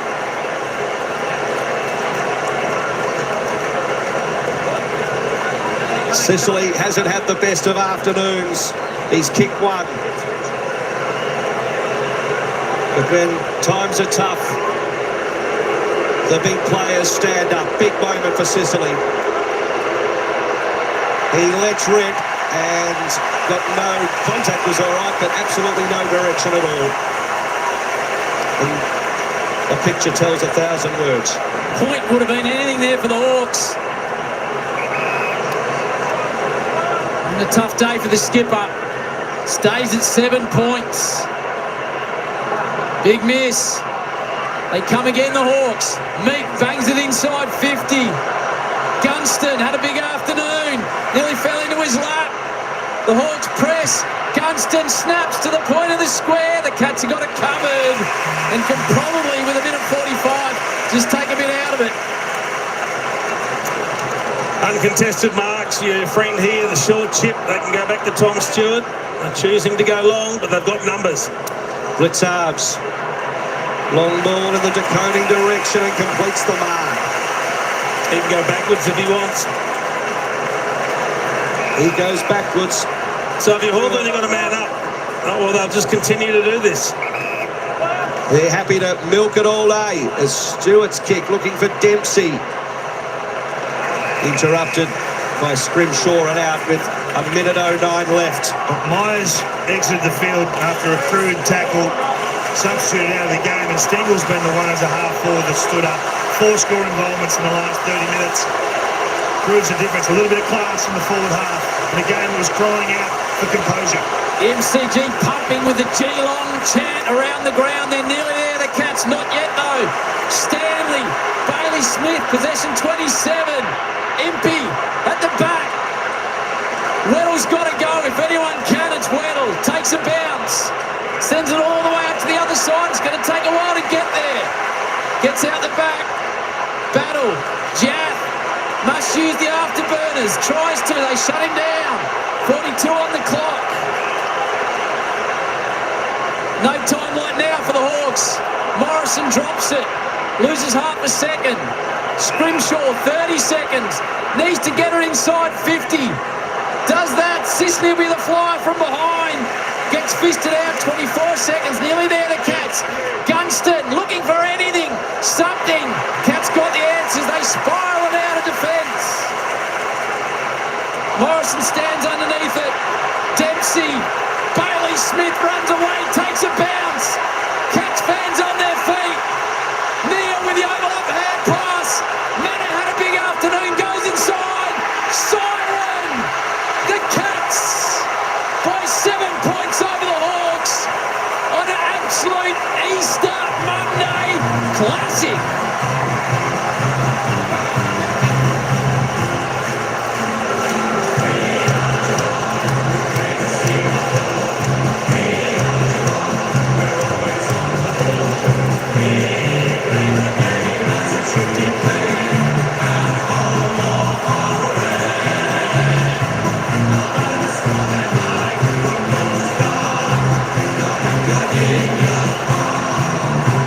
Cats by 11 at quarter time, 10 at the half, 6 at three-quarter time. The Hawks squared it up till Manor with his third. Got the Hoops home by 7 points. So much history in the last 20 years between these sides, Jason. We've come to the footy today and we've been entertained. You couldn't have asked for anything more. These two teams have turned on an absolute beauty. Cats got out of the blocks and then it was all about the Hawks chasing him for the best part of 4 quarters. They drew level, they were able to get there, but then they couldn't finish it off. The Cats' pressure continued to create problems for the Hawks in their defensive 50. They created that turnover when they needed it to kick the goal, to get a little bit of breathing space once again. But this was another classic contest between two quality teams. A brilliant game of football in front of 88,746 people. Ben Dixon, tell me you're down there with Bailey Smith. Certainly am, Howie. Hard to hear down here. Welcome to the Easter Monday blockbuster. How was that for you? Yeah, no, it was awesome, mate. Good experience for the first hit out, so it was good to get the win. Yeah, Hawks are a bloody good side, so it's good to hang on there for a bit, yeah.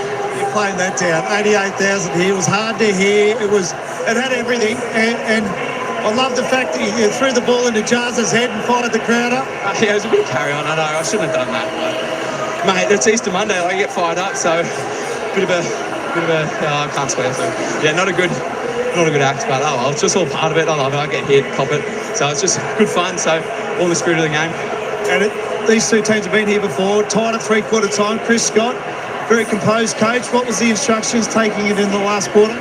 I think just keep up what we were doing, but be hard around the ball. We knew that they're a great stoppage side, so Newcombe and the likes were just going to get the fly moving through. So yeah, it was just awesome to get the win, because watched a lot of these growing up as a Hawks supporter through the Kenneth's curse and stuff, so it was good to be on the winning side of it. about your role now? Because the Dash brothers, yourself and Max, you're just taking it on. Scotty's said he's never had a running team like this. Tell us about your views on that. Yeah, no, we just sort of try and bring what we can, each week, and that's that running power, a bit more of that uncontested side of the game, but also trying to build that contested side of footy.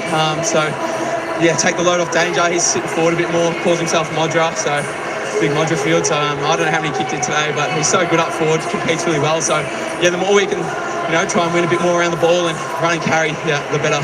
I suppose we give them more of an opportunity to kick snags. You're going to enjoy that. That was an absolute cracker. So welcome to the Easter Monday game. Thanks, mate. Appreciate it. Thanks to Ben Dixon and Bailey Smith. Put the Hawks to the sword with 28 disposals, then put the Hawks supporters to the sword by saying he grew up going for the Hawks, Matty Hill. Indeed. Well, they've won 5 of the last 6 Easter Monday encounters now, Geelong.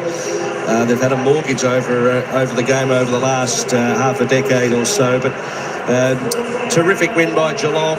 They're just going along beautifully. Plenty of Hawthorn supporters will be ruining so many opportunities, and in the end, the best side won. Well, Sean Manor kicked 3. The winner, Tom Hawkins, is down there trying to contain his grin, the big Hawk, but there's a bit of joy down there, Tommy. Yes, I'm joined by Sean Manor, the debutant on Easter Monday. Sean, how was that?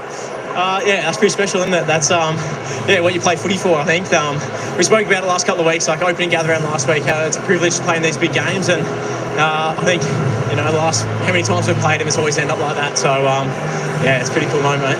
And let's talk us through the sealer, mate. That was a special moment in a game that we just thought was up and back. It was brutal. There's some big collisions, but to be able to do that on the big stage, how did that feel? I didn't hit it that well, to be fair. I think it just snuck through, but I had a lot of chances throughout the day, and boys stuffed up a few. So for that one to go through was nice, and end of the day, it doesn't matter who kicks it. Like Tyson did all the hard work to actually get it to me, so we should throw a bit of credit to his way.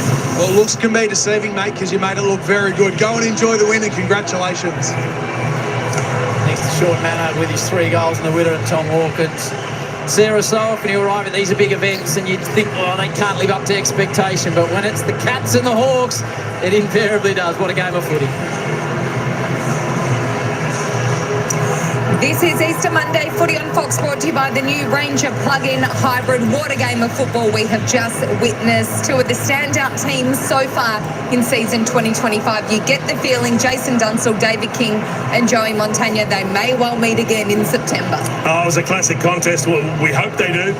If they're going to put on a spectacle like this, it was fantastic. And it had finals-like atmosphere about it. And we saw some players in the heat of battle under that pressure. Boy, it was tough down the stretch. Some of the mistakes that were made, some of the efforts that lifted their team. It was fantastic to watch. It was epic. I was on the edge of my seat. We were up here, Sarah, the whole 4th quarter, and we didn't even barrack for one of the 2 sides, but every critical contest, all the pressure acts, and some heroics, some mistakes. It just had everything in that final term, and it was desperate, and it came down to 1 or 2 moments. Desperate is the perfect word to describe it, David King. There were moments, players throwing themselves on the ball, smothers, run-down tackles. It was superb. The forward 50 tackling from Geelong in the end is the game. Their run-down chasing was just terrific, and Dangerfield, he had a couple in his sides. He absolutely mowed down. I thought Neil's pressure was really good down there. Manor, just Johnny on the spot at the right time. Stengel's creativity and composure in the end set up scores. Hawthorn didn't have that going forward for large chunks of the game, and when they did, they just slaughtered some opportunities. It's a game I reckon Hawthorn look back and say, we probably should have won that. We probably should have built a lead through the mid-portion of the game. Yeah, I mean, in the end, what they have, they had 9 scores from 28 entries in the second half. We'll talk about it a bit more, but they looked so dangerous all game, Hawthorn, when they got it on the outside. I thought as much, particularly in the second half, Geelong's defence stood up under some contest. Stewart looks out of form. He looks injured. He looks a bit underdone, but I thought De Koning and Lawson Humphries are so composed.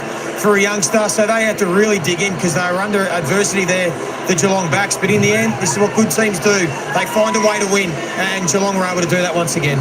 Yeah, I don't think you can say Hawthorn deserved to win by any stretch of the imagination, but they created chances. They had their opportunities and they didn't take them. And you're right, good teams punish you when you don't take the opportunities because you don't get to dominate them for the entire match. Tough day for the skipper, for James Sicily. It just didn't work for him. I mean, he found the ball down back, but he didn't use it with his usual precision. He went forward and he got his hands to so many balls and it just didn't stick. And then when he had a shot in the last quarter, he missed everything. He's another, just looks a bit down on form, down on confidence. I mean, he ran under the footy for such a beautiful kick to shank him like he did today. He'd be bitterly disappointed. We know he's a much better player than that and he'll bounce back, but today wasn't his day. If you play at that standard, either team, if you play at that standard, you're going to win a lot of games of footy, Jace. You're going to qualify certainly in the top 8, if not higher. It was a brilliant game. It really was. It had everything. And in the end, I think Bailey Smith, again, is the gap in this game. His ability to run and create and overlap and always turn up. I suspect he's pulling some Brownlow votes, King. The way he started the season, he's been absolutely brilliant. Look, that's an interesting next month. You'd expect him to get hold of the Blues, but then the Pies, the Giants, and Port Adelaide away. There's some big games coming up. Wow.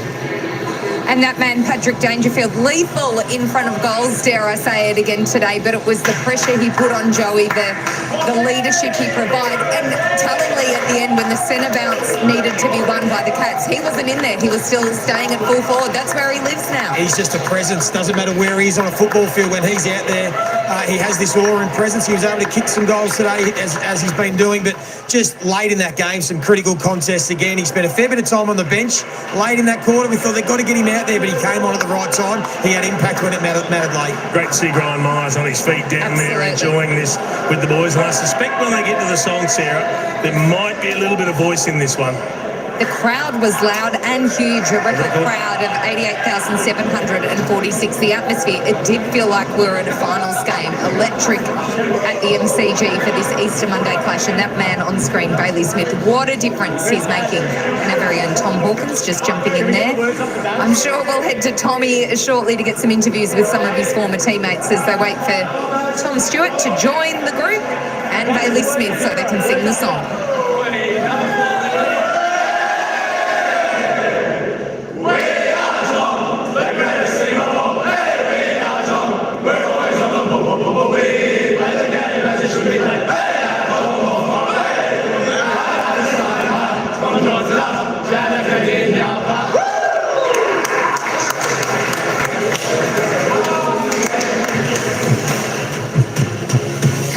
To the Geelong Football Club. We've got so much still coming up on Fox Footy. Gary and Jared will have AFL 360 live from this desk, the coaches to join them, and then back at our Fox Footy studios, Lee Matthews, an Easter Monday Fox Footy treat. So much football to debate and dissect, and what a game we have to sink our teeth into. With thanks to Yui, we are now going to have a look at our Q4 highlights.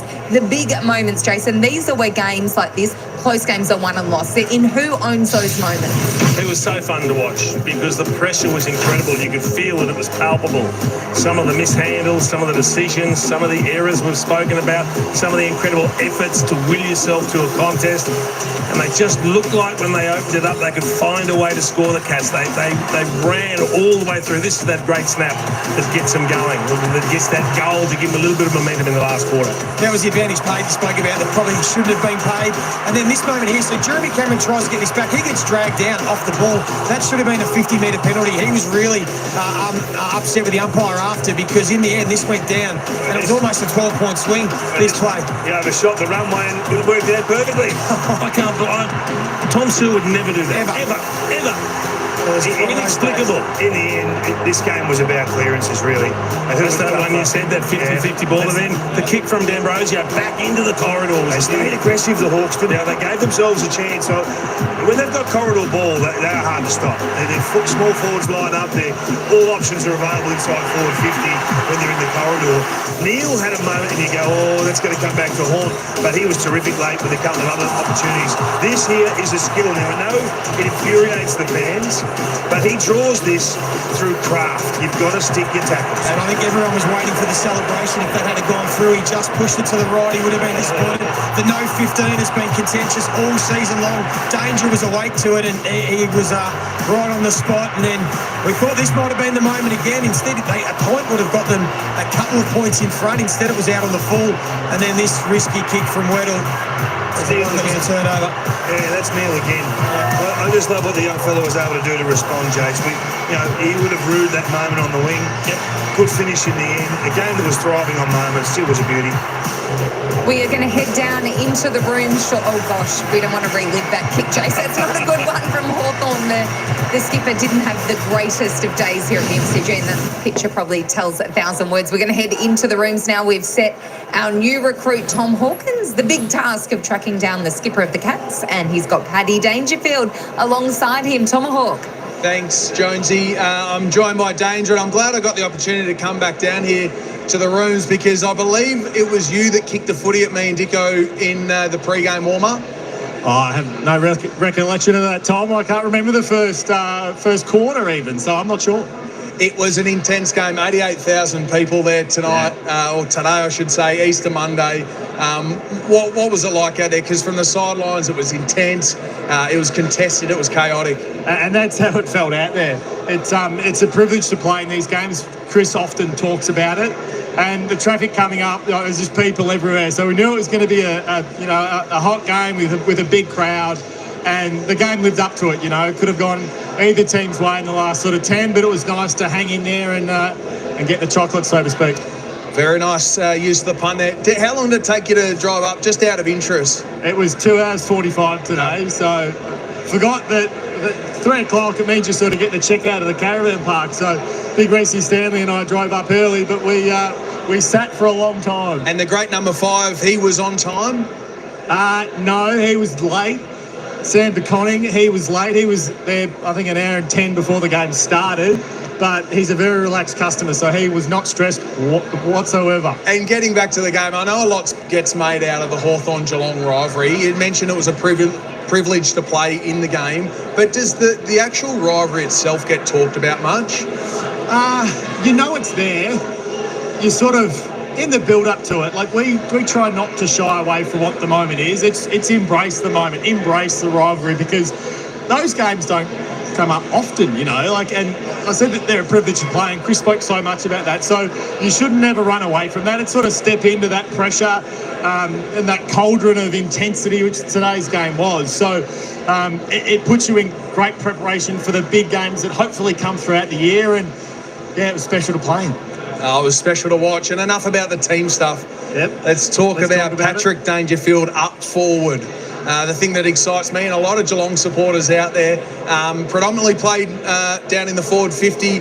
He spent a bit of time up roaming, almost that roaming centre-half forward role. You must have been happy with the impact that you had in the forward half. Yeah, it's a different role because you go through passages of play where you're sort of out of it for 10, 15 minutes and you cannot touch the footy. So mentally you sort of got to get yourself, your head around that. And as a midfielder previously, you can just go to the next contest and look to impact, whereas this is different to that. So that's been a real adjustment for me. That's been different. So there was times in the second, I don't think I touched the ball, but it was about how can you get yourself in the contest enough. And our forwards all sort of talk about that. So put yourself in the line of contest and then look to charge at it when it comes your way. And there was moments for all our forwards throughout the game tonight. And it was nice to execute in the last sort of 10 minutes play where it could have been anyone's game. Yeah, well summed up, mate, because it certainly was a game of moments and everyone had theirs. The big question is now, is there any Easter eggs left in the fridge at home? Well, I didn't move too much tonight, Hawk, and that was probably in part to the weekend sort of inhaling of chocolate. So there's been plenty had. I might need to back it off a little bit this week, I think. Don't we both, mate? Thank you very much for joining me, albeit a bit different. I had lots of fun. I hope you did too. Congratulations. Thanks, Hawkie. Well done, Tom Hawkins. What a great interview, and with the big scoop that half the team was very, very late. That would have stressed me out no end. Well, might have stressed you out. Imagine the coach when he's there ready for the meeting and only half the team's there. It was taking an extra hour plus to get there. It's a shocking feeling. There's nothing worse. Imagine sitting in the car on the highway going, well, this is taking me almost 3 hours to get from Geelong. Crazy. Well, it didn't affect their performance, and it certainly didn't affect the performance of Bailey Smith, who is fast proving he could be the recruit of the year, Joey. Oh, well, 100%. He'd be polling Brownlow votes. He'd be behind the best and fairest. He's doing more than I think even the most optimistic people thought when he started his career at Geelong, coming off the issues and the knee injury. But he has been brilliant, and he's made such a big difference to this team. His ability to play inside and win some contests, but then of course what he does in transition, and even when he doesn't get the footy, you see it live, don't you? That he creates space for others. He forces defenders to have to come off their man to cover him, which opens up other space. He's been elite. That's a great call, because even just piercing through those little grid-like positions, drawing opposition defenders away, it does open up space for players that maybe don't have that running capacity and just take good positions. I thought he was huge today, and it's hard not to keep talking about him. He just takes your eye, and you probably miss what Atkins does. Yeah. We were just talking about him then at stoppage. He allows so much flexibility for the other two to charge forward and do their thing. Gives them a bit better balance because of the way that Atkins plays, because he's so accountable, because he's so hard and defensively minded. It allows the runners to get on their bike when they want it. What was important, is that they were getting beaten late in that second quarter of the midfield, but Chris got backed them in the second half, and they turned it around and were able to win clearance and win contests. So full credit, led by Tom Atkins, but the other boys as well. It was a good effort. I bet you Tommy Atkins gets the 5 from Chris Scott. Again. Well, he got the 10 coaches' votes last week, and he got a special mention from Chris Scott because he knows how important he is to the makeup. He said he mightn't have the glitz and glamour of some of the other players, and he mightn't come with the rep, but very important. I bet Bailey Smith has more Brownlow votes, so very eye-catching. Tom Atkins. It's all about Brownlow night, Chase. Thinking about the frock already. We're going to have a look at our Jim Beam teammate moment of the match, and it involves Tyson Stengel and a brilliant run-down tackle. Yeah, well, this is what Kingy spoke about, particularly in the fourth quarter. The forwards, they just never gave up on it. There were just moments where you weren't quite sure. You almost knew Weddle was going to take off throughout the game. This was a bit earlier in the contest, but I thought everyone, you could argue on the field, had their moments where they had to lay a smother, lay a chase or a tackle, and full credit to all the players that played today. They put on the show for us to sit back and enjoy, so well done. And wasn't it a joy to watch it? We're going to head down to John Ralph now with all the latest news. Ralphie, the big story to emerge from this is Connor Nash.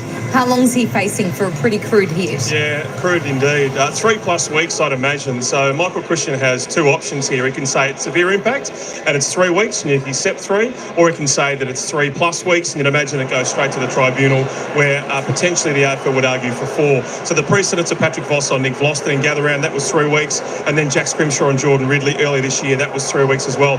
As you see here, he's a long way from the ball, and so you'd imagine if they do send it straight to the tribunal, that will be the issue. Now, the issue for Brian Myers is that he has successive 6-day breaks, so it's a 12-day minimum concussion protocol. He'll miss against Carlton on Sunday, but then potentially he might miss if he just spends an extra day or two at any of the phases through that concussion protocol. So quite easily he could miss 2 weeks there. Guys, I know it's splitting hairs. Does one of those two penalties seem more adequate? Would you prefer more than 3 weeks? We don't really cheer for suspensions, really. I mean, 3 weeks is the deterrent, isn't it? It's still a severe punishment. If it's 4, it's 4, but I just think 3 is probably about right. If you look at the precedent, though, that the Voss hit on Flostone, which got 3 weeks, it's at least as bad as that, isn't it? At least, at the very least, it has to be a minimum 3. It's a good call. 3 minimum, yeah. Ralphie, you've got some news on Bailey Smith? Yeah, I think he's likely to accept a $1,000 misconduct fine for throwing the ball into the head of Jarman Impey there. So the misconduct fines the AFL talks about, conduct which is described as reasonably being described as unacceptable or unsportsmanlike. I don't think he's going to care. It's only $1,000, as he said to Ben Dixon post-match. Oh, well, I shouldn't have done it. Guys, it almost feels like Chris Scott treats his players like adults. He's a little bit of a loose unit, but I don't think he minds them having this kind of interaction, even if it does cost them $1,000 or so each week. Well, I'll make a statement right now. You can carry on with whatever behaviour you like if you keep playing like that. The moment you stop playing like that, then those things become an issue, Joey. Don't upset him. Don't change what he's doing. It's working. He's not doing anything too serious. Let him go. And everyone's loving it. The whole crowd got involved every time he got the footy, whether you love him or hate him. He's been so much fun to watch. It wasn't you getting a ball to the head. No, that's true. It made for a nice little side story, though, the crowd interaction. I loved it. It's great. I think he can afford the fines too at the moment. What a day it has been at the MCG. So the Cats 7-point winners over their arch rivals Hawthorn.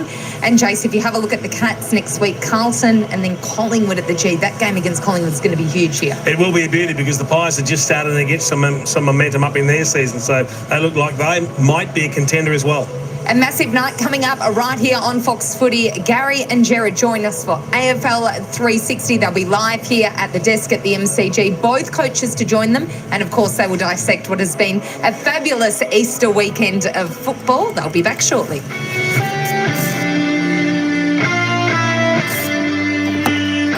All right, folks, how was that? What a rip-roaring game that was. But it was the Cats. They held on. As I said before, wowee. 7 points, 12-14, 86. The Hawks, 11-13, 79. I see. I got to step out for now. Got to do something. No worries. Thanks, Ice Baby, for popping on in. Good to see you. Good to see you again.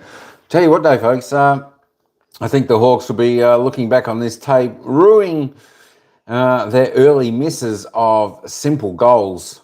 I think the Hawks should have probably ended up winning this game, but in the end, probably a fair result. The Cats missed a few too. Both teams had their opportunities. The Hawks definitely had their opportunities late in that game. Sicily had a shot from about 50, shanked it out to the right and missed all, which would have either brought them back to within 1 point or 6 points. I'll tell you what, it was a great game though. It was a great game. The Hawks only led at about the 9-minute mark of the first quarter. Got back to what, level pegging there, I think, 13-minute mark into the fourth quarter. But it was the Cats who finally ran away. What an absolute ripping game. Let's just check through the stats for everyone out there. Sean Manning with 3 goals and Paddy Dangerfield with 3 for the Cats. Oliver Dempsey, Jeremy Cameron with 2. Stanley Blixars got single goal scorers for the Cats. For the Hawks, it was Gunston and Chol leading the way with 3. Nick Watson with 2. Sicily, McDonald, Hardwick, all 1 each. Top disposal getters on the ground today. No one hit the 30 disposal mark, but Carl Lamont for the Hawks was the best with 29. Bailey Smith was the best for the Cats with 28. John Newcomb also with 28. Then comes down to Tom Atkins there on 24. James Warple had a pretty good game there for the Hawks. 22 possessions. Let's just keep rolling it down. Sicily got into the game and tell you what, he could have been a hero of this game, but unfortunately not his day today. He had 19 with 1 goal. Stengel with 17 touches there. Jack Gunston, a good performance. He sort of petered out a little bit late in the game. He was brilliant in the first quarter. Ended up with 16 touches, 13 kicks, 8 marks, 3 goals, 1 for him. Paddy Dangerfield, as always, the man of the field on the moment, kicked that goal to put the Catters back in front. 15 touches, 11 kicks, 3 straight goals for Paddy Dangerfield. Mabe Chol, he played pretty good there for the Hawks. 15 touches, 13 kicks, 4 marks, 3 clearances, 3 goals, 1.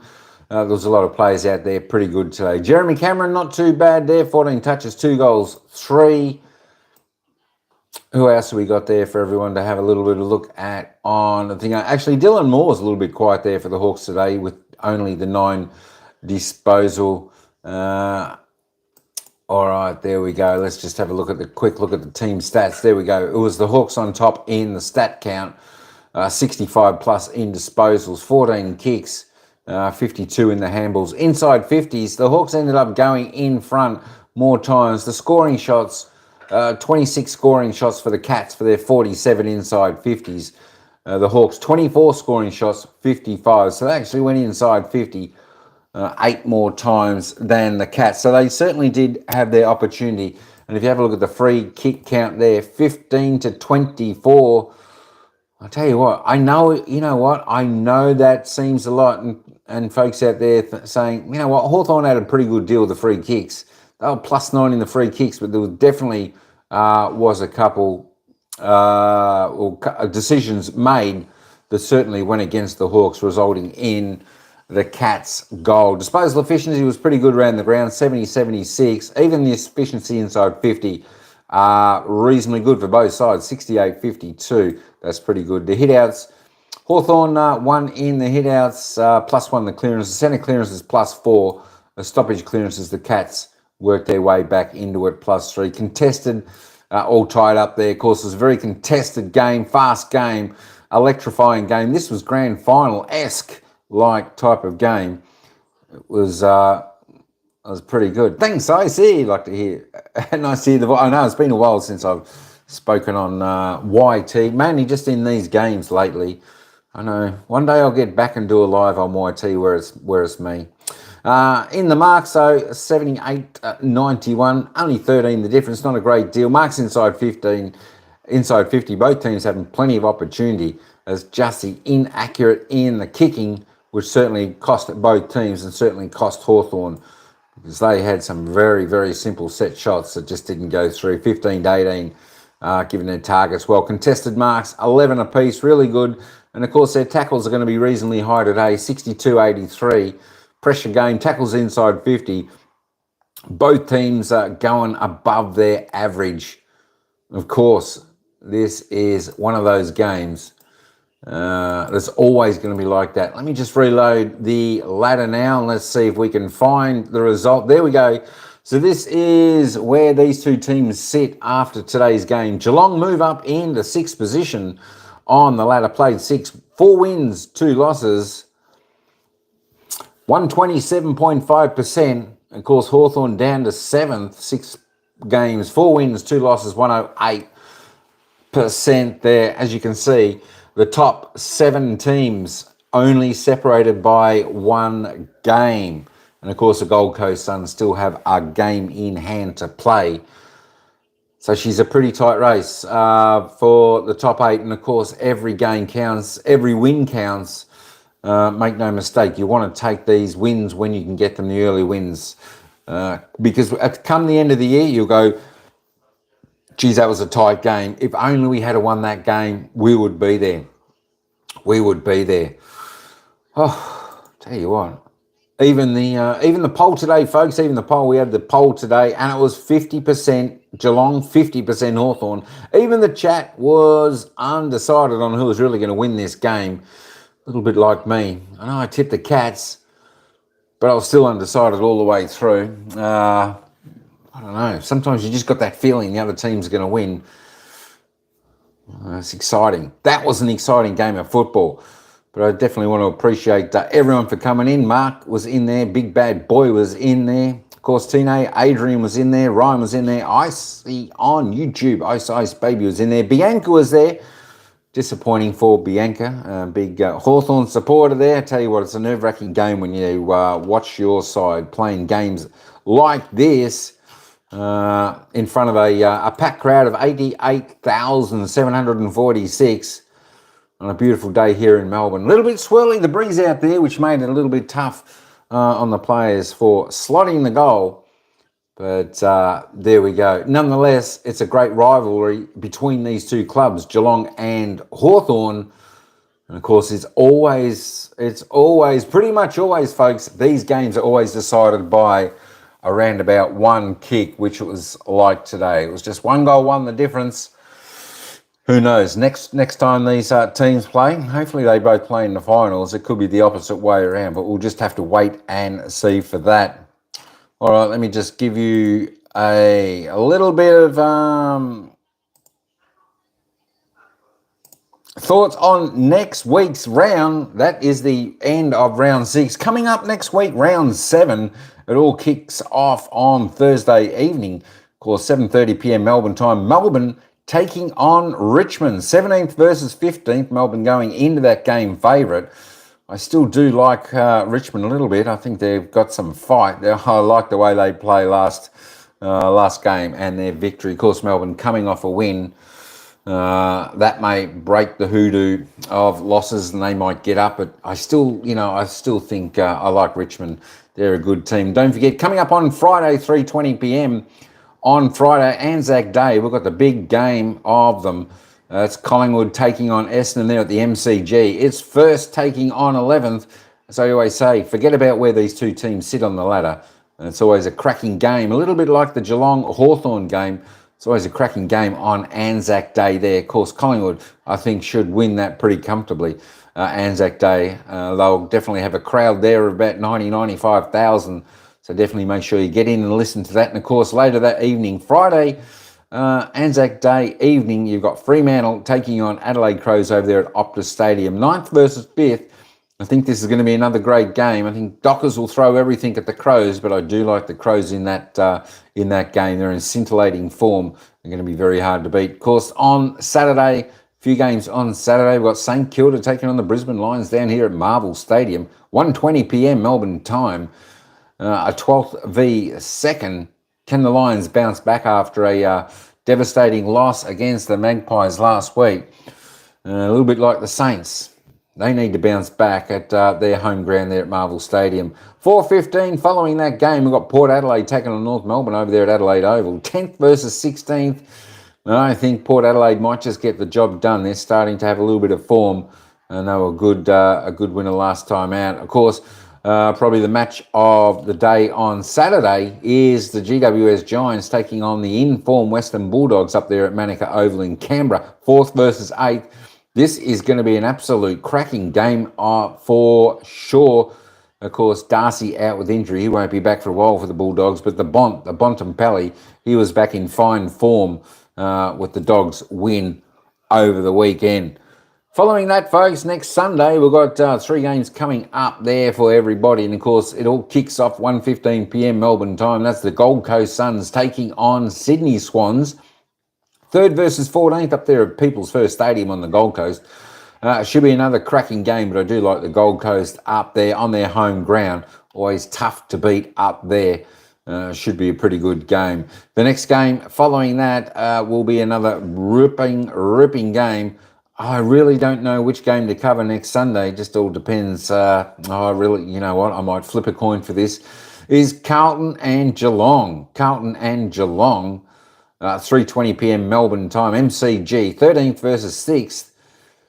That's going to be a cracker. Yeah, I think I like Geelong in that game. Don't worry about that. And, of course, for the Hawthorn Hawks fans, take a breath because there's a win coming up for you next week. Of course, for the final game around 4:45 p.m. Melbourne time. Marvel Stadium, Hawthorn taking on the West Coast Eagles, 7th versus 18th. I think this should be a procession, a walk in the park for Hawthorn. Hawthorn, this is your chance to get a bit of percentage back. Build that so your percentage is a little bit closer to the teams above. I think this is exactly what you need for next week. So it should be an absolute classic. There we go. They are your games for next week's, folks. But what a great weekend of football. Of course, winners from round 6. We had Collingwood defeating Brisbane. Carlton defeated North Melbourne. We had Essendon defeating West Coast Eagles by 2 points. Melbourne getting up over the Fremantle Dockers. Adelaide Crows barnstorming over the GWS Giants for victory. Of course, Richmond, the surprise win, defeating Gold Coast. Port Adelaide getting up over the Sydney Swans. Western Bulldogs demolishing the St Kilda. And, of course, today, Geelong Cats getting up in an absolute classic game between these two sides. All right, folks, that's all I've got for you on this game and this round. I hope you enjoyed the coverage. Congratulations to the Geelong Cats and all your fans. Commiserations to Hawthorn and your fans. Don't be too sad. You got a big win coming up next week, I'm sure. But that's all I've got for you this time around. So I will see you for the next game, which is next Thursday, 7:30 p.m. Melbourne time. Melbourne taking on the Richmond Tigers. Should be a good one. All right, folks. Till next time, ciao for now. We'll see you at the next game.